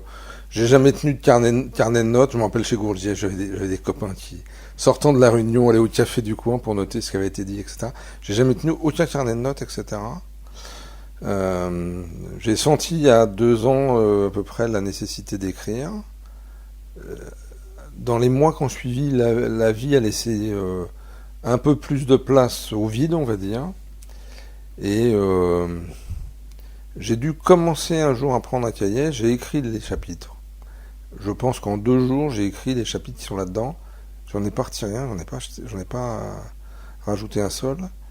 Et un matin ou une nuit dans un rêve ou un matin en se levant, en tout cas, il y a un matin, je me suis levé, la structure de chacun des chapitres était là. C'est-à-dire qu'il y avait ce que je pouvais dire de ce que j'avais vécu, puis un texte qui illustrait le propos. Alors, là, Grand Corps Malade et le texte de cette femme, et pour les autres, des textes qui illustraient l'enseignement de Gurdjieff et les autres, sauf pour Amma, parce que je me suis jamais considéré comme disciple et engagé auprès d'elle. Donc c'est le seul chapitre qui est pas là-dedans. Et à la fin, ce que j'en avais tiré de plus fort, en fait. Donc je finissais par une sorte de petit résumé personnel, on va dire, de tout ça. Synthèse. Voilà. Donc le livre était très très très facile à écrire, du coup. Alors, moi, ce que je trouve génial dans ce livre, c'est tous ceux dont tu parles, qui t'ont nourri, inspiré. Parce on a commencé déjà, parce que déjà le handicap est déjà un maître en soi. Et on peut dire que t'es pas parti avec le petit maître, mis déjà un peu la barre bien comme il faut. Et d'autant plus parce que c'est en rapport avec le corps. Et tous ceux que j'ai pu rencontrer, et qu'importe la tradition, insistent bien sur le rapport au corps. C'est-à-dire que bon nombre de personnes que je rencontre qui s'intéressent à la spiritualité veulent du fantastique, veulent quelque chose qui est là-haut, se rapprocher d'une certaine forme de transcendance qu'ils s'imaginent être en dehors de soi, dans quelque chose d'éthéré. Or, tous ceux qui sont dans une voie, et qu'importe la voie, ramènent tout le temps au corps. À quel moment tu as commencé à aborder la méditation? Est-ce que ça a été avec justement les cours de la pratique de Gurdjieff? Absolument. Et qu'est-ce que tu en connaissais avant? Qu'est-ce que tu en savais? Rien, je voyais bien, quand je suis arrivé dans les groupes de chez Gurdjieff, j'avais dû lire le livre d'Ouspensky, Fragments d'enseignement inconnu, j'avais essayé de lire Résiduel début à son petit-fils, mais c'était tellement abrupt que j'avais refermé. Que ceux qui m'entendent, ceux qui écouteront, essayent de lire ce bouquin, c'est incroyable. Mais je voyais quand même un peu les pratiques de l'enseignement de Gurdjieff. J'étais d'abord rentré dans une école qui était une école dite Gurdjieff, mais qui s'était probablement un peu écartée du sujet. De ce que j'avais compris dans l'enseignement de Gurdjieff, c'est ce que je disais tout à l'heure, c'est travailler sur 3 choses. Les émotions, les idées, l'intellect et le corps. Et je pense que sans le savoir, déjà, le corps avait résonné beaucoup plus fort chez moi que le reste. Voilà. Et dans ces groupes de cet enseignement qui était lié à un Américain qui n'avait pas connu Gurdjieff, qui avait créé une école, probablement suite à la rencontre avec, ou au suivi d'un enseignement d'un disciple de Gurdjieff, je ne trouvais pas la place du corps. Donc je suis resté à moi, je suis parti. J'avais 18-19 ans, donc j'ai été frappé à la porte de la librairie où j'achetais mes bouquins spirituels rue de la Huchette à Paris. Et le gars m'a dit, il y a une école Gurdjieff, ou la vraie école Gurdjieff, ou l'école rattachée à lui en tout cas. C'est celle-là. Et j'ai été frappé à la porte. J'imagine que tu as été bien reçu. Ouais, c'était pas mal. On m'a ouvert la porte comme ça. Une femme a passé la tête, m'a demandé qu'est-ce que je voulais. Donc, je lui ai juste demandé si c'était la bonne adresse et comment on faisait pour entrer au groupe Gurdjieff. Elle m'a répondu, il faut écrire. Et la porte s'est fermée. Donc, j'ai bien noté le numéro de la rue, etc. Et j'ai fait une lettre, je sais plus ce que j'ai écrit, j'avais 18 ans. Un mois après, j'ai reçu une réponse. Et en fait, ils avaient... avec la sortie 2 ou 3 ans avant du film Rencontre, avec Jean-Marc Cap de Broek, il y a des gens qui ont vu le film de Broek, qui ont été tellement touchés par le film, qui sont venus frapper à la porte comme moi. Et donc, ils avaient mis en place cette structure d'accueil un peu abrupte et de réception par des gens pour voir un peu ce que les gens voulaient. Et ce qui vient là, c'est peut-être aussi de ce que les gens valaient. Et donc, je me trouvais devant un monsieur qui s'appelait Claude François, c'est assez marrant quand même, mais qui n'était pas le chanteur. Et Claude, je l'ai suivi jusqu'à la fin de sa vie, on s'est rencontrés jusqu'à la fin de sa vie. On appellerait ça un coach aujourd'hui. Je pense qu'à l'époque, le mot de coach, 79, ça n'existait pas, quoi. Il apprenait, il accompagnait notamment des sportifs à donner le meilleur d'eux-mêmes. Excellent. Et ça m'a beaucoup aidé, et ça m'a toujours beaucoup servi. Il faisait une différence entre émulation, donner le meilleur de ce que tu peux dans l'instant, en tenant compte des conditions de ce que tu es et des conditions extérieures à toi.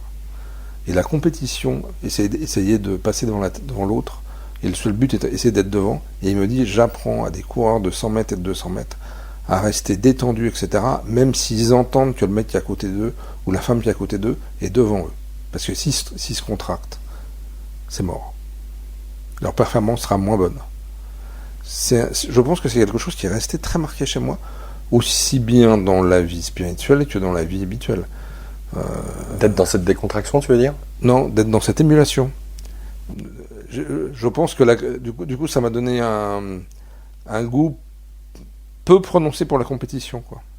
Par contre, ça m'a emmené dans comment travailler à sa performance dans l'instant et donner le meilleur de ce que je suis, quelle que soit la performance de l'autre. C'est-à-dire que si je reviens sur l'analogie de la course, je peux rien sur la performance de l'autre. S'il est meilleur que moi à la fin et s'il court plus vite, j'ai plus rien. Je peux donner et travailler ma performance. Donc c'est quand même assez différent. Ne serait-ce que dans l'état d'esprit. Mm-hmm. Ton but, c'est pas d'être le premier devant l'autre et de battre l'autre. Le premier, c'est de donner le meilleur de ce que tu peux dans l'instant et d'être au niveau où tu es. Si tu es à 8, tu es à 8. Si le mec qui est devant toi est à 9, il est à 9. Donc ça donne aussi un goût à la vie qui est assez différent. Est-ce que et au bout de quelques séances avec Claude, il m'a proposé de rentrer dans un groupe. Et il m'a dit on va constituer un groupe de jeunes. Donc on s'est retrouvé en fait avec un homme et une femme responsables de groupe. On était des jeunes entre 18 et 25 ans. Donc c'était assez surprenant en fait. Et donc premier groupe, première plongée dans la méditation, pour répondre à ta question. On va rentrer dans le détail. Je reviens juste un petit peu en amont par rapport à la manière dont tu as abordé les groupes Gurdjieff. Donc là, tu as 18 ans. 19, ouais. Ok. Quel genre de jeune homme tu es ? Est-ce que tu es un compétiteur ? Est-ce que tu es un bon élève ? Comment ça se passe Je viens de trouver du travail. Mes études n'ont pas été brillantes. Je pense que le fait que mon corps ait demandé beaucoup de soins, j'ai quand même raté pas mal de moments de ma vie d'étudiant, parce que les 3 séances de kiné par semaine, l'éloignement du kiné, les soins, les 2 opérations à 11 ans, j'ai dû me faire opérer fin mai et arriver à l'école en octobre. Tu vois, c'était une interruption très très longue, quoi. Voilà, donc je pense que les soins que j'ai reçus ont perturbé, alors peut-être mon emploi du temps, et je pense que aussi je me concentrais aussi beaucoup dessus, quoi, pour que ce corps fonctionne, peut-être un peu au détriment de l'enseignement classique, quoi. Donc en fait, je suis ce qu'on appelle autodidacte, donc j'ai pas le bac. J'ai dû croiser un jour quelqu'un qui m'a dit mais tu devrais être reconnu travailleur handicapé. Ah bon, c'est quoi ce truc? Et donc j'étais voir un médecin de la sécurité sociale qui m'a mis une estampille Cotorep à l'époque. Et la fille me dit vous cherchez du boulot? Ouais. Elle me dit vous parlez anglais? Et l'anglais était une matière où j'étais pas trop mauvais à l'époque. Je dis oui, je parle un peu anglais. Elle me dit écrivez à une banque à Paris parce qu'ils cherchent des gens pour leur service international. Et donc il y a 19 ans, oui juste après mes 18 ans, j'ai trouvé, je venais de trouver un boulot. Gurdjieff, j'avais commencé à le lire à 15 ans en fait. Donc dès cette expérience de 12 ans, j'ai cherché des trucs. Pendant 3-4 ans, j'ai rien dû trouver. Et après le troisième œil, etc. C'est Rémi qui est devenu cet ami que je vois toujours, qui lui est aussi un vrai chercheur spirituel, qui lui a lu Gurdjieff à 12 ans. Pas mal quand même. Lire Fragments enseignement connu quand t'as 12 ans, il faut déjà y aller quand même. Il m'a passé ça m'a assez estomaqué. Et ben voilà, je me suis retrouvé là-dedans, quoi. Qu'est-ce qui t'a séduit à travers, justement, quand tu lis Fragments d'un enseignement inconnu? Parce que là aussi, Ouspensky, sur les différents aspects de l'enseignement de Gurdjieff, il y a une séparation qui se fait, il y a quelque chose qui t'a marqué justement entre les deux hommes. Après en fait. Mais alors qu'est-ce qui me plaît? En fait, alors qu'est-ce qui me plaît, c'est la vie de Gurdjieff est un truc assez incroyable. Quand tu lis ça au premier degré, c'est Tintin, quoi. Parce que on est avant la révolution russe. Il a reçu un enseignement très probablement dans une confrérie Souka. Il a reçu plusieurs enseignements, mais l'enseignement principal, d'après ce qu'il dit, c'est un enseignement dans l'actuel Afghanistan d'une confrérie soufie qui serait antédiluvienne et qui aurait probablement peut-être aujourd'hui disparu, mais on n'en sait rien. Peut-être qu'elle existe encore, j'en sais rien. Et il arrive à Saint-Pétersbourg et à Moscou dans les années 1912-1913. Il anticipe la révolution bolchevique, il anticipe les désagréments de tout ça, et il s'en va avec ses élèves, et là il passe, ils descendent de Moscou en train jusqu'à je sais pas où, et après ils passent jusqu'en Turquie à pied, quoi. Il y a peu dans le livre d'Ouspensky, mais dans d'autres bouquins, tu te rends compte, et il arrive à Paris après un périple de plusieurs années, où il essaye de monter son institut. Fontainebleau. Ouais, et il arrive à quelques kilomètres d'ici, en fait, à Fontainebleau, où il démarre un institut en 1922. D'ailleurs, tu me disais, et ta mère et la spiritualité, ce qui est assez marrant, c'est que quand je suis rentré là-dedans, j'ai dû lui dire, elle m'a dit, je sais pas ce que c'est exactement, tu vois, mais je me rappelle avoir lu il y a des années quelque chose de très fort sur cet homme. Donc, tu vois, ça veut dire qu'il devait y avoir quand même quelque chose, quoi. Donc, alors, c'est la vie du personnage qui t'a marqué? Ouais, donc je pense que cette vie incroyable. Ça, c'était plus concret que l'option Grandpa. Ouais, je sais pas, écoute, c'est compliqué de faire une dissertation rétrospective 50 ans après. Et entre Ouspensky et... Mais ça, je pense que déjà l'importance du corps et la vision du film de Brooke, Rencontre des hommes remarquables, qui date de 75, je vois ça, je suis estomaqué. Ouais. Parce que ça retrace cette aventure. C'est vrai que c'est fou. Incroyable. C'est fou, ouais. Et les mouvements à la fin. Tout le film. Je sens, je perçois l'énergie que dégage ces mouvements à la fin du film, et je ressors de là, je suis estomaqué, quoi. Donc je pense qu'il y a la lecture d'Ouspensky, Rémi qui est très motivé, c'est assez marrant la vie quand même. Rémi qui est très motivé à ce qu'on trouve le groupe. À l'époque, je vous rappelle, hein, il y a les bottins, l'internet n'existe pas, il n'y a rien, quoi. C'est clair, pour aller faire son marché. Tu tapes Gurdjieff et tu tapes non-dualité. C'est très secret, hein. Voilà. Donc c'était vraiment des enseignements qu'on qualifierait d'ésotériques, en fait, hein, qu'on peut. Voilà. Et alors, je sais pas si tu sais, j'ai essayé de faire plusieurs émissions sur l'enseignement de Gurdjieff, de trouver des élèves. Personne ne veut rien lâcher, hein. C'est extrêmement difficile. Les élèves de Gurdjieff, il n'y en a plus, hein, puisqu'il est parti en 49. Ici, il en reste, je dis des bêtises, j'en connais une même très bien, qui s'appelle Lise. J'en connais un sur l'île Saint-Louis. Lise a été jeune fille, l'infirmière de Gurdjieff à la fin de sa vie. Elle a 80 ans aujourd'hui, quoi. Donc. Mais ça reste assez secret, quoi. Hein. Cette école où une femme qui s'appelait Jeanne de Salzmann a succédé à Gurdjieff faisait pas de prosélytisme. Hein. Donc ça. Assez controversé même. Hein, oui, bah, France, l'homme a été controversé de toute façon. Hein, parce qu'il a marqué en France réellement. Hein, il a eu une aura dans tout le secteur culturel, artistique. Oui, en France, aux États-Unis, il y a des grands architectes américains, des grands penseurs américains, des grands penseurs anglais, des journalistes anglais de renom. Il y a un monsieur qui s'appelait Orage, qui était, je sais pas, directeur d'un des plus grands journaux anglais, qui a laissé tomber son truc pour venir à Fontainebleau, enfin à côté à Fontainebleau, à Avon. Et Orage raconte dans un bouquin, c'est hallucinant. Le mec, Gurdjieff, il arrive devant Gurdjieff et Gurdjieff lui dit prends une pelle et va creuser, quoi. Ce mec-là ne faisait aucun exercice physique. Donc, on n'avait probablement aucun contact avec son corps. Ni sport, ni rien.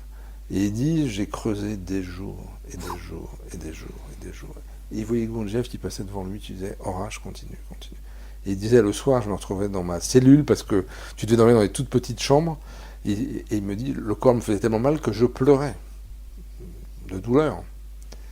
Et il dit, en fait, jusqu'à aller au bout de ça pour basculer ailleurs, c'est-à-dire, les gens qui font du sport à haut niveau doivent connaître ça, en fait, c'est que quand tu fais quelque chose et que tu as mal, si tu continues, à un moment, tu transcendes ça. Ouais. Et en fait, il dit, à un moment, il a senti que dans son corps, c'était oui, en fait. Le nom, la douleur, etc., c'est transcendé. Et il dit, tout d'un coup, un matin, je me suis levé, j'ai pris plaisir à aller faire mon trou, quoi. Et il dit, le soir même, Gurdjieff passe devant lui, il lui dit, Orage, c'est bon, vous avez assez creusé. Comme si Gurdjieff avait senti qu'il fallait que cet homme vive ça avant de venir s'asseoir à côté de lui, quoi, quelque part. Donc c'est quand même des expériences. Ce que je trouve remarquable, c'est la confiance qu'a eu Orage envers Gurdjieff, parce que des maîtres ou des gens qui se disent être maîtres ou qu'on entend être un maître, tout le principe du rapport du maître à disciple, on va le voir, hein, puisque pour toi, tu l'auras trouvé, ton maître, c'est cette ouverture totale, cet abandon, cette confiance, qui est remarquable, parce que à quoi ça relève. Après, on peut parler dans le côté péjoratif du gourou. Hein. En Europe, en Occident, ça a été beaucoup décrié aussi, hein, le côté sectaire, etc. Comment peut-on s'en remettre à un homme ou une femme d'ailleurs, quel qu'elle soit, et de mettre son esprit critique, peut-être, c'est toi qui nous le diras, de côté. Bon, on va voir, on va reparler de la relation de maître-disciple, hein, donc c'est pas encore le cas pour l'instant, mais voilà, donc on parle de ça. Je fais un lien, parce qu'il y a des trucs qui me viennent en même temps. Fontainebleau, Avon, c'est là où se trouve Denis Marquet. Denis Marquet, que j'ai reçu pour le dernier Quantique Planète, pour nous parler de la philosophie du Christ, mon bouquin, qui a préfacé ton livre. Pourquoi? Alors, on fait une parenthèse, parce que si on est à Fontainebleau, tu veux savoir pourquoi Denis Marquet? Tu vas pas être déçu du voyage. Tu vas pas être déçu du voyage. Ouais. J'avais beaucoup aimé un livre de Denis qu'il avait écrit, qui s'appelait Colère, qui est un roman, en fait. Qui est un roman écologique où la Terre se rebelle contre les humains, suite aux désagréments qu'on est un peu en train de lui faire subir. Je connaissais pas le bonhomme, en fait. Et puis, l'attachée de presse de la maison d'édition, qui est une amie qui s'appelle Christine, organise une conférence de Denis à Toulouse, un soir où je peux pas y aller. Et elle me dit, mais si tu veux, tu viens déjeuner avec nous, on qui prenne l'avion le lendemain. Et on récupère Denis devant son hôtel, on va manger pas loin de l'aéroport. On se connaît pas, hein. Je sais pas quelle impression il y a eu sur pas, mais moi j'ai eu la sensation de trouver un frère très vite, au bout de 5 minutes. Ça m'arrive plusieurs fois dans ma vie de m'asseoir à côté de quelqu'un, de dire bonjour, et au bout de quelques minutes de sentir que avant il s'est passé un truc, je sais pas quoi, mais en tout cas ça se match. Très bien, salut, bon, très bien. Je commence à écrire ce bouquin, je suis quasiment à la fin, et un jour j'arrive chez Matinée, un peu en avance, texto comme ça. J'arrive chez Matinée un peu en avance, je suis dans la voiture devant chez elle, j'arrête le compteur, et avant de sortir la voiture, le contact, et avant de sortir la voiture, il y a un truc qui me dit « Appelle Denis ». Je sais même pas ce que je vais lui dire. Donc il m'avait filé son portable, je l'appelle, et en composant le numéro, il y a un truc en moi qui me dit « Il va préfacer ton bouquin ».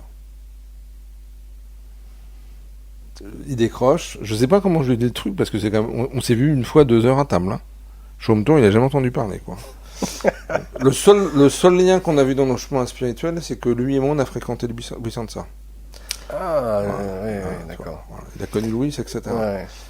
Il a pas lu le bouquin. Quoi, il m'a pas lu le bouquin. Il avait rien lu, mais il m'a dit un oui au téléphone tout de suite. Étonnant, quoi. Donc je suis incapable de te répondre à pourquoi Denis a préfacé le bouquin. C'était une sorte de spontanéité instantanée, comme ça. Donc, Voilà. comme quoi, de ce côté-là, Il y a des gens que je connais que je connais mieux, on va dire, qui auraient pu préfacer le bouquin.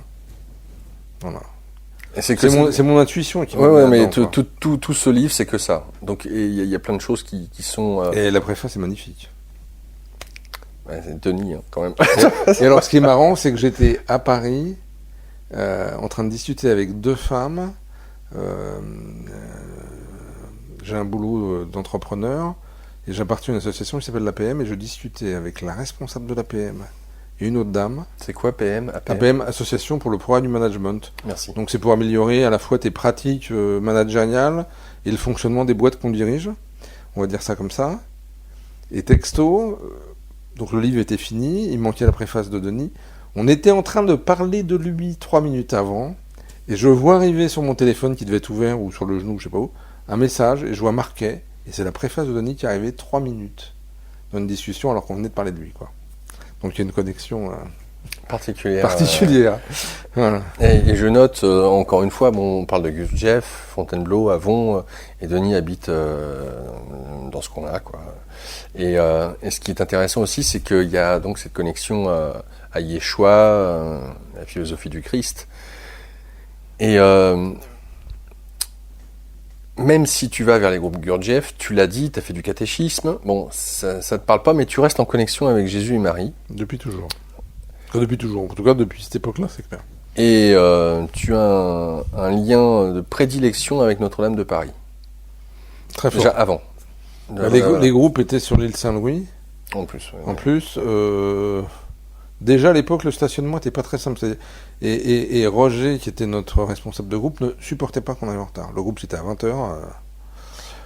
Il nous avait dit un jour, si vous êtes là à 5, ça va. Si vous êtes là à 10, repartez chez vous, quoi.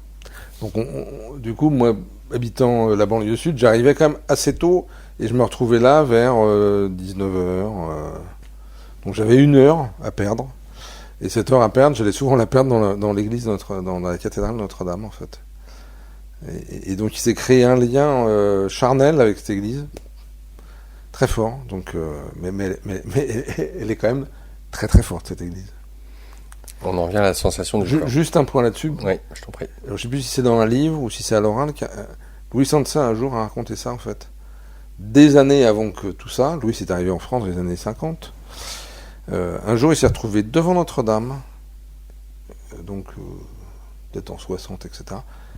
Toute la lumière de l'arrondissement, toute la lumière de Paris, un soir, comme ça, où le soleil se couchait, etc. Toute la lumière de Paris s'est arrêtée. Noir complet. Et Louis dit en fait que tout Notre-Dame était éclairé d'une lumière bleue. Toute la cathédrale est bleue, en fait. Mais pour le... C'est-à-dire que le lieu n'est pas là par hasard, quoi. Oui, ça, voilà. c'est... Oui. En fait, ça irradie le bleu. Étonnant. Il n'y a que lui qui m'a raconté ça. J'ai jamais lu ça nulle part ailleurs, mais de toute façon, comme elle est éclairée en permanence 24h/24 avec des projecteurs, tu peux pas le voir. Non. Voilà. C'est intéressant pour qu'il ait été à cet endroit-là, à ce moment-là, alors qu'il y a un blackout électrique. Oui, et puis c'est rarissime à Paris. Oui. Ah bah oui, oui. C'est très très très rare. Et comme j'aimais beaucoup ce lieu, forcément, les paroles de Louis se sont ancrées en moi. Pour moi, ça me fait penser le bleu Marie, Notre-Dame. Porte bien son nom. Donc, j'en viens donc sur la séparation d'Ouspensky envers Gurdjieff.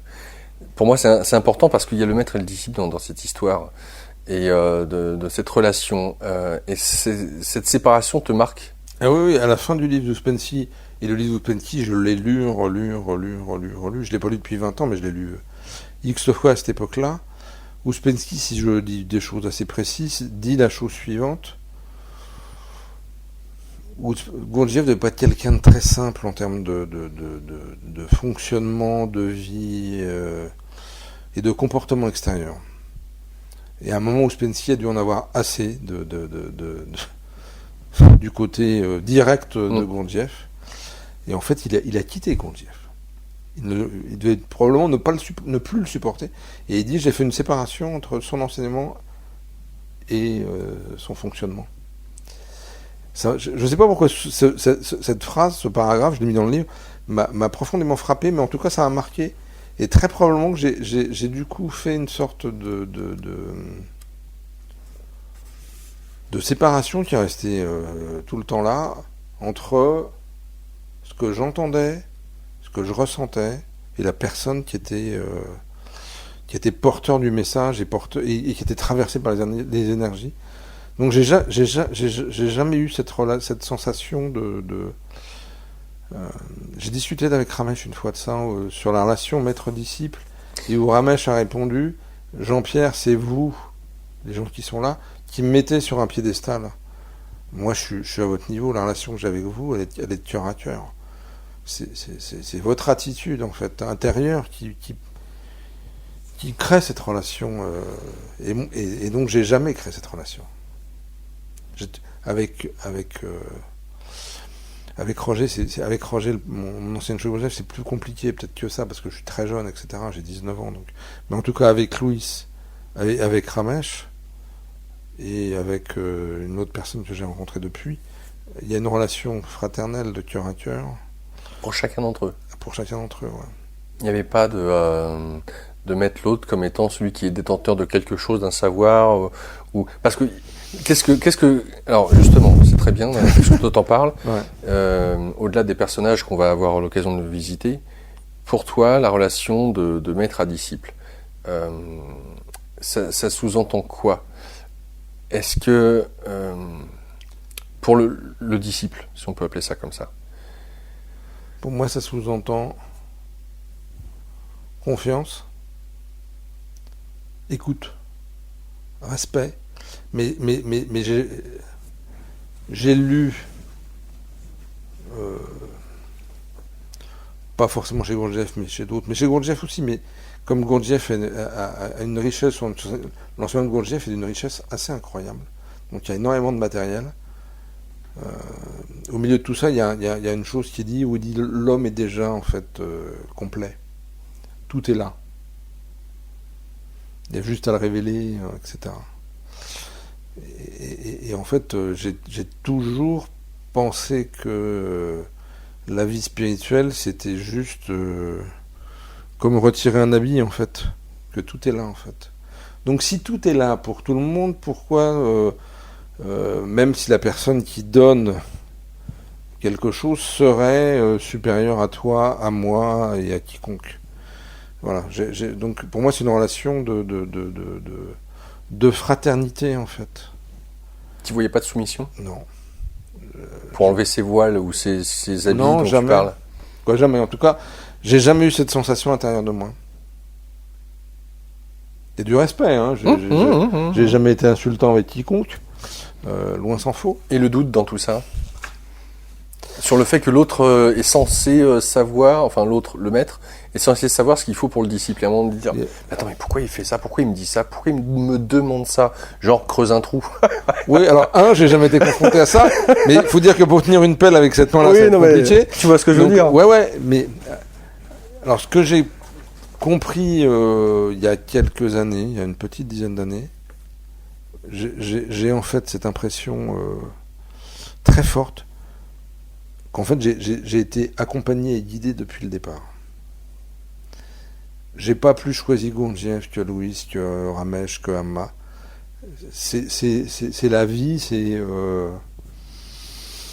mon âme, c'est un guide spirituel, c'est voilà, on peut mettre tous les mots qu'on veut dessus, mais en tout cas, j'ai cette sensation profonde d'avoir toujours été guidé et accompagné. Alors c'est toujours cette problématique de l'acceptation, en fait. Si tu sens que tu es guidé par quelque chose qui est ton être profond, ton être supérieur, ton guide, voilà, ce que tu veux, je sais pas quoi. Voilà, quelque chose.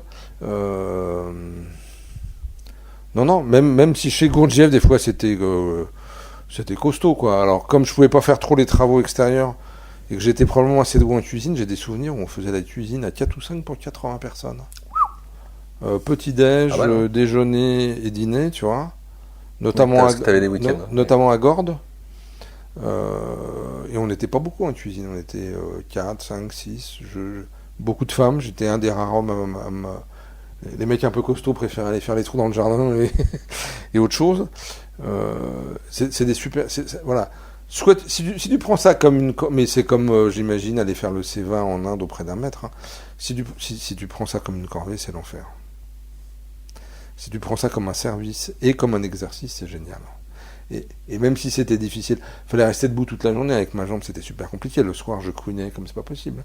Mais même si c'est compliqué, si tu es dans cette posture d'ouverture et de service et d'expérimentation d'un exercice spirituel d'état profond, parce que dès Gurdjieff, moi j'étais connecté à l'énergie du corps, à la présence au corps, etc. Donc c'est un lieu d'exercice. La méditation, c'est bien les yeux fermés, mais c'est facile, quoi, c'est facile. C'est plus facile. C'est moins aisé en épluchant des légumes. Si quelqu'un te bouscule, si quelqu'un rentre à côté pour te dire un truc pas agréable, etc., tu vois, c'est moins fun de rester centré à l'écoute de la qualité de l'énergie de ta main, de ton bras, au fait qu'en tenant le couteau, en épluchant, c'est quoi la juste crispation qu'il faut pour que ça se fasse ni trop peu, etc. Non, j'ai jamais eu cette sensation non. C'est un goût dont j'ai pas le souvenir. Peut-être une ou deux fois où des gens m'ont peut-être un peu bousculé trop fort et sous m'a gonflé. Bah, j'étais faire un tour, je suis revenu. Mais en tout cas, c'était pas ancré chez moi, quoi. Parce que là, ce qui est intéressant dans les groupes Gurdjieff, c'est que c'est pas Gurdjieff. C'est des gens. Alors, ça aussi, je sais pas dans quelle mesure tu as été dans cet esprit critique. Bon, alors ils disent qu'ils donnent l'enseignement d'eux, mais alors qui dit ça, qui fait quoi, est-ce qu'il le fait bien, est-ce qu'il le dit bien, est-ce qu'il a bien compris Là, on dit des fois mieux vaut parler directement à Dieu plutôt qu'à ses saints. Donc, dans quelle mesure est-ce que tu y as été, dans quelle mesure ces années, parce que ça a été de nombreuses années, même quand tu as déménagé après sur Toulouse, ça a été une quinzaine d'années où j'ai suivi différents enseignants, en fait. Ouais. 2 personnes à Paris, puis une, parce que les 2 personnes...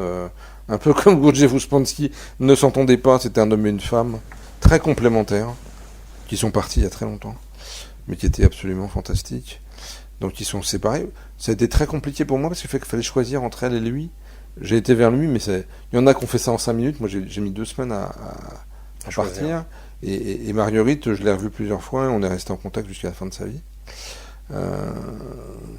Et après j'ai vu... d'autres personnes, Tracol, etc. Non, de toute façon, ça va pas être le même enseignement que Gurdjieff.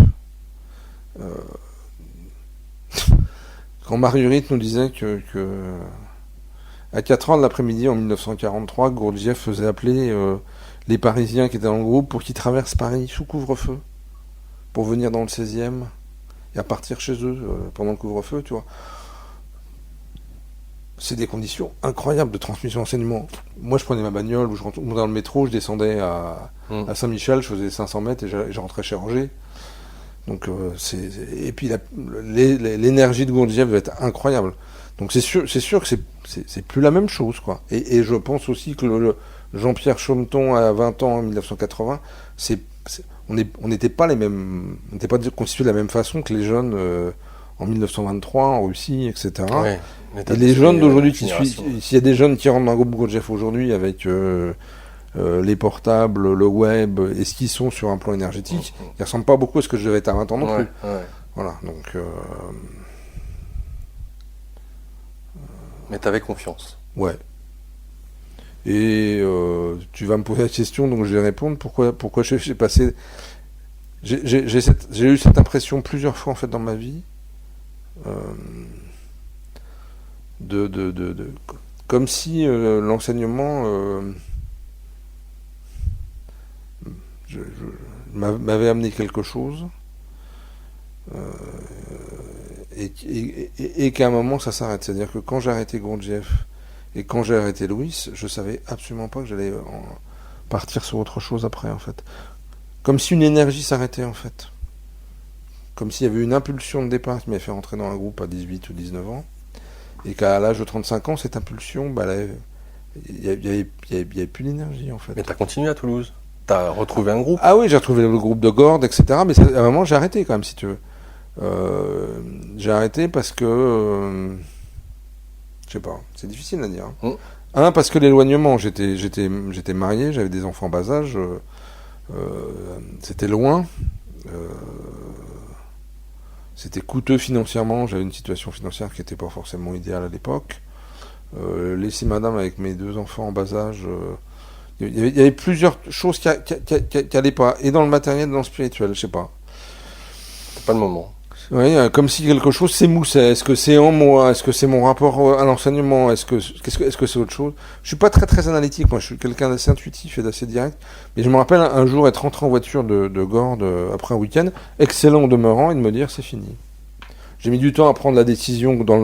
Dans le concret, j'ai mis du temps à prendre la décision. J'ai dû retourner 2, 3, 4, 5 mois avant d'arrêter. Mais c'est comme si il y a un truc qui te dit stop. Alors c'est intéressant quand tu dis t'es plutôt intuitif parce que tu as travaillé quand même dans le milieu bancaire.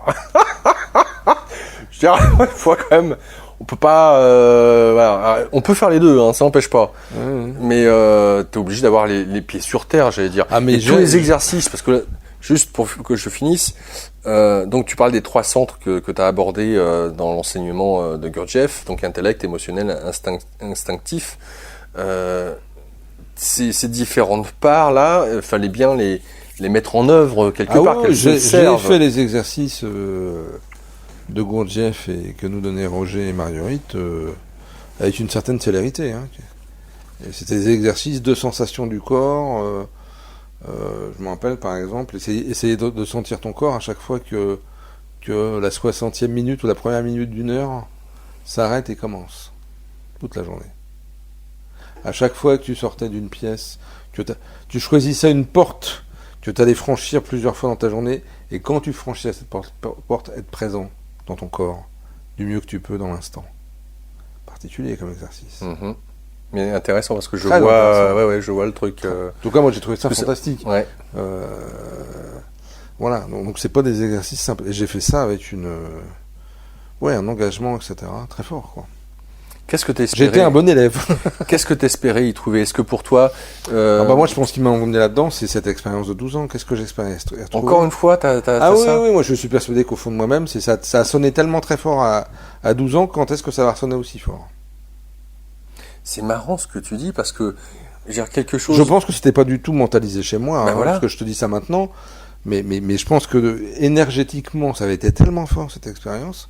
Et quelque chose chez toi pensait que ce que recherchait, ce qui constitue ce corps dans sa globalité, dans toutes ses dans toutes ses possibilités, c'était ça en fait. Et tu pensais que ça devait être le moyen pour y accéder?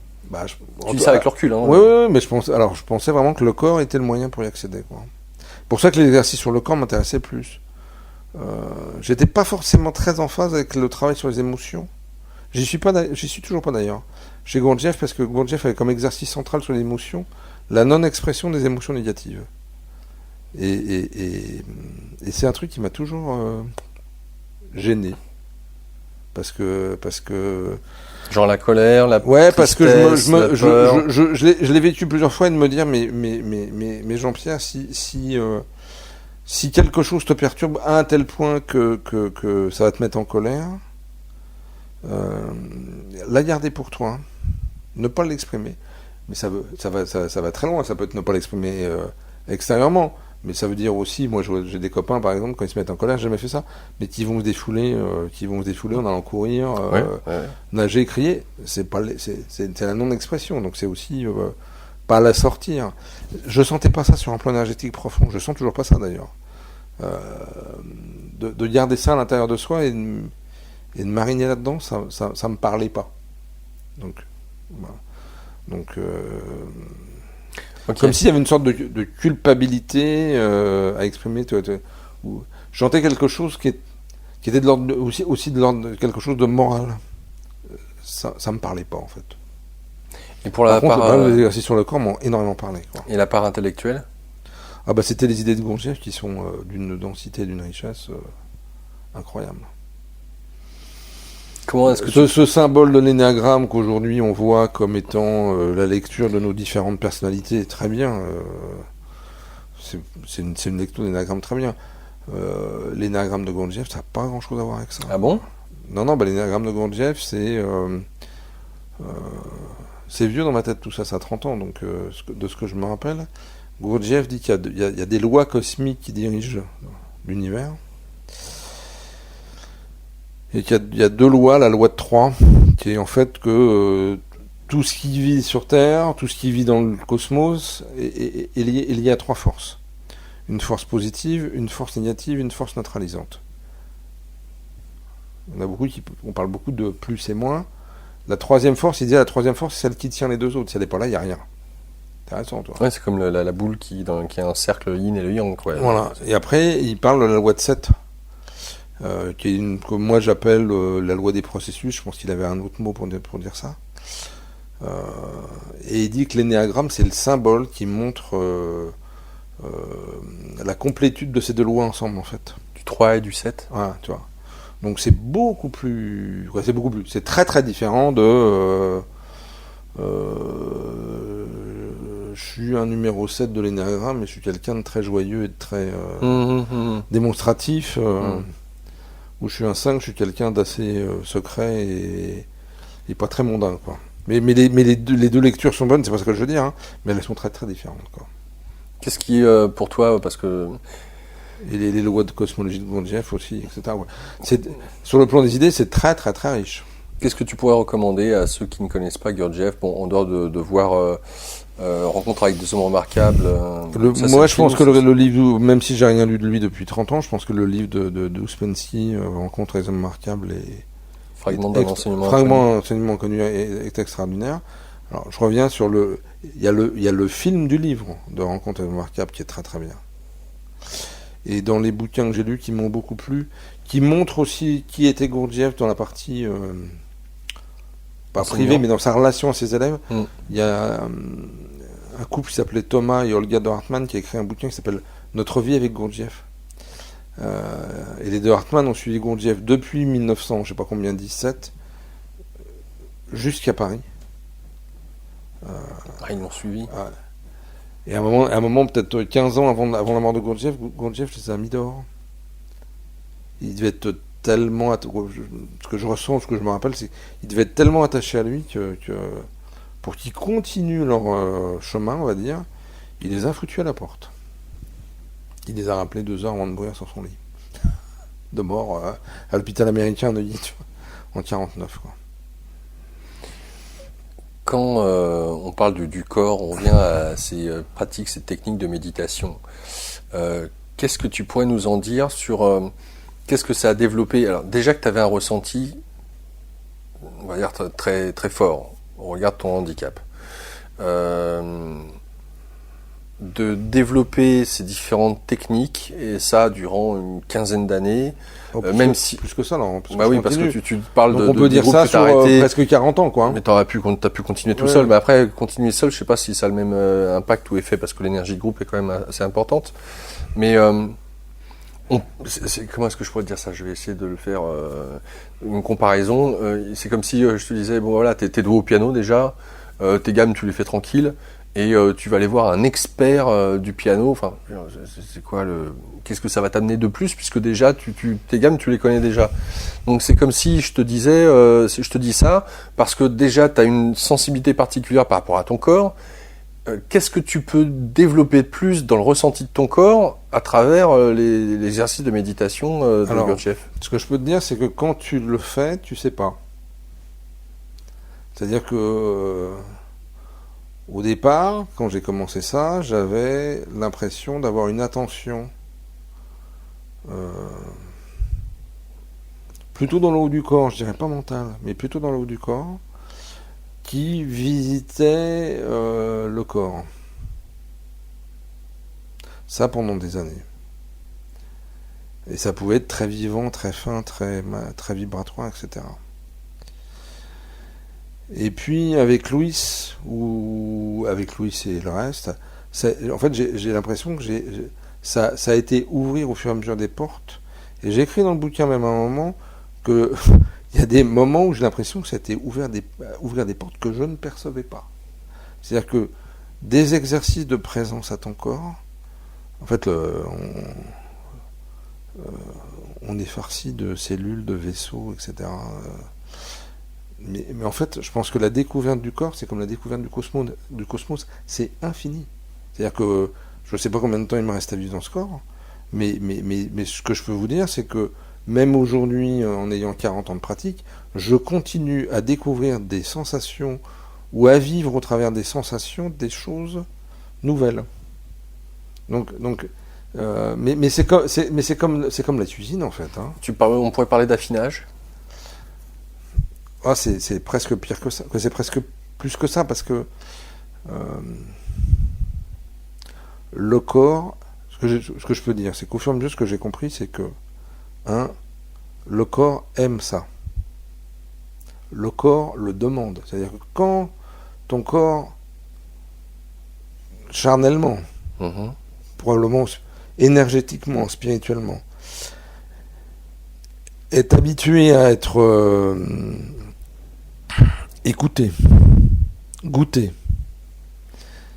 et ben, ce qu'il constitue apprécie, aime ça. C'est bizarre de dire ça, mais je trouve pas d'autres mots. Mais et donc, ce qui te constitue charnellement demande à ce que tu lui fasses participer à ça. Moi, je me rappelle très très bien que quand j'ai toujours eu une vie active, mais il y a des moments dans ma vie où j'étais tellement actif qu'il n'y avait plus de place pour la méditation. C'est pas ma tête qui me disait Jean-Pierre, va t'asseoir. C'est mon corps qui me disait rentre dans cette église et va t'asseoir.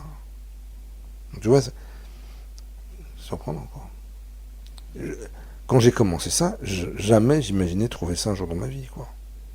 Parce que là, c'était des méditations en mouvement quand on parle de Gurdjieff. Ah, mais c'est aussi des méditations assises et dirigées, je te ferme les yeux. Et chez Louis, c'était pareil, tu faisais des exercices de ressenti du corps en faisant une sorte de voyage à l'intérieur de ton corps. Chez Louis, on pouvait aussi partir un peu plus loin. Parce que tu as eu une relation particulière avec la mer, hein, l'élément, la mer, l'eau. Et si je parle de ça... Mais ça peut aller, je finis là-dessus si tu veux, mais ça peut aller encore beaucoup plus loin en fait. Le corps a sa propre intelligence. Donc voilà quoi. Donc, je pense que c'est infini ce qu'on peut sentir. Et il y a des moments où j'ai la sensation... Alors c'est très marrant, c'est qu'en plus... et c'est là que ça devient intéressant de vivre avec un handicap. C'est que tu peux relier ton spirituel avec ton charnel. C'est-à-dire que je suis aussi persuadé que c'est des méditations que j'ai faites sur mon corps. Quand j'ai commencé chez Gurdjieff, je ne sentais pas le côté gauche. C'est-à-dire que quand on me disait sens ta main droite, je sentais très très bien l'intérieur de ma main droite. Et quand on me disait sens ta main gauche, je sentais vaguement un truc. Parce que probablement que l'énergie, que l'hémiplégie avait créé des coupures énergétiques à l'intérieur. La sensation n'était pas bonne. Et aujourd'hui, 40 ans après, j'ai une sensation du corps qui est la même, probablement partout, quand je suis dans un état de forme normal. On va dire que si je suis fatigué, ça peut redescendre. D'accord. Et donc, je suis persuadé que mon relatif bon niveau physique avec cet handicap, du côté gauche, a beaucoup été aidé par toutes ces heures de méditation ou de travail debout dans les mouvements, etc. Okay.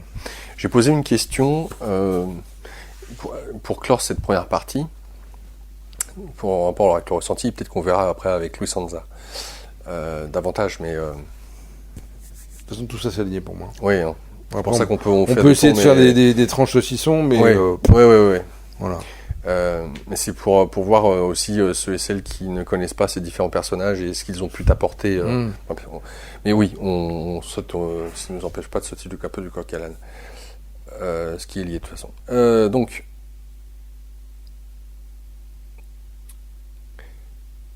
en quoi le corps est important pour toi dans le cadre de toute démarche spirituelle? Je l'ai abordé un petit peu rapidement au tout début sur finalement il y a le corps qui est omniprésent dans ton itinéraire et d'ailleurs dans toute tradition. Pourquoi? La question que je te pose, c'est pourquoi? Alors, si je réponds aujourd'hui avec ce parcours et de ce que j'ai vu pendant 30 ans des gens autour de moi, pour beaucoup de chercheurs, le chemin spirituel reste essentiellement intellectuel et mental.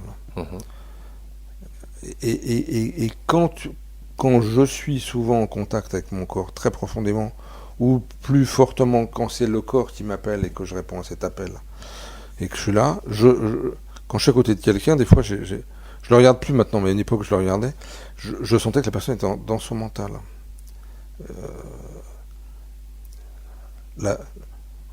Pour moi, très relativement, la vraie démarche, la vraie transformation, c'est une transformation de l'homme globale. 3 corps. Les 3 corps. Donc si tu travailles pas du tout sur le corps, on va te retrouver avec des super comparateurs intellectuels, des gens qui vont conceptualiser très bien, etc., qui peuvent être bien meilleurs que moi à l'oral, probablement, mais en fait, c'est juste comme un excellent philosophe qui a jamais été voir derrière. Hein, je critiquerai personne, mais je pense qu'on voit de problème. Voilà. Et dans cette incarnation-là, c'est quand même... je ne suis pas le corps, c'est-à-dire que l'essence de ce que je suis n'est pas corporelle. L'âme, qui a pour nom Jean-Pierre, existait avant cette incarnation-là. Peut-être que j'ai été incarné des dizaines, ou des centaines, ou des milliers de fois avant. Quand ce corps s'arrêtera et quand la vie s'arrêtera dans ce corps, ce qui me constitue essentiellement continuera son chemin. Mais en tout cas, tel que je suis là aujourd'hui dans le corps, dans ce corps, je trouve que c'est un... Le mot qui me vient, c'est temple en fait. Je veux très bien aller à Paris pour visiter Notre-Dame, mais si je passe devant et que j'y rentre pas, c'est un peu dommage, quoi. C'est un peu pareil en fait. Je suis là, je vis à l'intérieur d'eux ou à l'extérieur d'eux, parce qu'on peut parler des corps subtils, mais en tout cas, il fait partie d'un ensemble qui me sort complètement de l'attractivité mentale, qui compense, qui fait un poids autre que le mental. Et l'homme occidental du XXe siècle, on est quand même très très branché sur le mental, je trouve. Beaucoup plus que les Codis, beaucoup plus que probablement d'autres cultures, les Africains ou les Indiens, qui sont encore probablement dans une culture plus globale. Et puis alors en plus, nous on a mis le corps au rencard, hein. En plus, quoi. À quoi sert le sport dans notre société occidentale, pour toi ? Alors, avec ce corps, j'ai fait peu de sport. Bon, j'ai peu d'expérience de ça. D'après toi. Et j'allais finir ma phrase, j'aime pas trop parler de ce que je connais pas par expérience. Tu vois, Gurdjieff et Louis, c'est un truc qui est très fort chez eux, c'est vérifier ce qui est écrit, vérifier ce que je dis par vous-même. Voilà. Je vois beaucoup de gens qui vont faire du sport justement pour débrancher le mental, par exemple. Les gens sont dans un état ou pour calmer leur stress, ou pour débrancher leur stress. Quoi. Je vois beaucoup de gens qui vont taper dans une balle, faire de la boxe, etc. Parce que la vie d'aujourd'hui est compliquée, est un peu hors sol. Voilà. Donc c'est un système de compensation pour vider l'esprit, vider le stress, etc. Ils dorment mieux après, quoi. Moi, je parle souvent avec des gens, ils me disent, ouais, je fais du sport le soir, au moins 2 fois par semaine, je dors très bien après. Alors, quelle distinction, toi, tu ferais, d'après toi, hein, oui. entre la méditation, ce qu'elle te permet, de cette prise directe avec ce temple, et la différence avec le sport, qui ramène aussi au corps? Alors, j'allais dire, tout dépend... Alors pourquoi tu médites ? Probablement. Et tout dépend de ce que la méditation t'apporte. Parce que comme je disais tout à l'heure, pour le corps, on ne peut pas savoir ce qu'on va découvrir en fait. Si tu vas méditer pour du développement personnel, pour améliorer ton fonctionnement, tu vas retomber dans le même truc que le sport. C'est ce qu'on promue d'ailleurs à l'heure actuelle, hein, méditer pour être déstressé, zen, et tout ce que tu veux. Moi, ce que je me suis aperçu en méditant... alors peut-être que c'est des impacts sur mon fonctionnement habituel, peut-être que je suis un mec moins stressé que si je méditais pas, etc. Soit. Mais c'est pas ça qui m'intéressait moi. Moi, ce qui m'intéressait, c'était une porte ouverte vers l'invisible, vers l'indicible, vers l'énergie, vers ce ressenti du corps. Voilà, c'est ça qui m'intéressait le plus, en fait. Ok. Voilà, donc on peut effectivement méditer pendant des heures et des heures pour se sentir mieux dans la vie. Et c'est très bien comme ça, il n'y a pas de problème. C'était pas, ça n'a jamais été ma motivation. Ok. Là, on est seulement en train d'aborder un des points, donc le corps, le physique, dans la vision qu'avait Gurdjieff. D'accord ? Tu parlais de l'émotionnel, on a parlé du mental dans lequel nous on est beaucoup. Mais bon, peut-être c'est intéressant de savoir ce que tu as compris sur les deux autres. Si toi tu avais des facilités avec le corps. Bah, sur les idées, j'en ai parlé un peu. Les émotions, Alors, et ce que disait Gurdjieff, et ce qui est très probablement assez juste. En fait, Gurdjieff disait, c'est pas le seul, mais dans son image, il disait que l'homme tel qu'il est, il est parfait. C'est-à-dire que il a des corps subtils, hein, et il a des corps qu'il appelait les corps inférieurs, en fait. Et il disait c'est à cause du mauvais fonctionnement des corps inférieurs et de l'absence de contact entre le corps, l'intellect et l'émotion, que le contact avec les corps subtils, les corps supérieurs, ne se fait pas. Mais si tu... Bon, jetons ce vocabulaire, qui est pour moi un concept, en fait. Hein. Tout ce qu'on dit là, tout ce que j'ai écrit dans le bouquin et tout ce que mes enseignants ont dit, sont des concepts. Ça n'a pas de valeur... la vérité est indicible, on est bien d'accord. Mais si je regarde, en fait, ce que propose une voie spirituelle, alors méditation ou autre chose, hein, parce que on parle de ça, mais c'est ça, en fait. Quand je médite, en fait, quelque part, je permets, par un calme intérieur, par une détente intérieure qui peut être très profonde et très subtile, qu'une connexion avec ce qui me constitue globalement se fasse. Ok. Avec ce qu'on appelle l'âme, l'essence, le soi. Bon, après, on peut mettre la source. D'accord. Je peux vous faire un catalogue qui... Faire en sorte que, on va dire, peut-être l'énergie circule entre ces trois corps et que ces nœuds, ces barrières inconscientes, voilà, s'estompent. Ok. Bon. Je pense qu'on va arrêter là cette première partie. Et c'est fini ici. Et nous nous retrouvons donc dans la deuxième partie avec, je vous le rappelle, donc Jean-Pierre Chaumeton avec nous pour ce livre Itinéraire d'un amoureux de la vie. C'est aux éditions Aluna. Voilà, encore une histoire avec Aluna, mais ça sera dans la deuxième.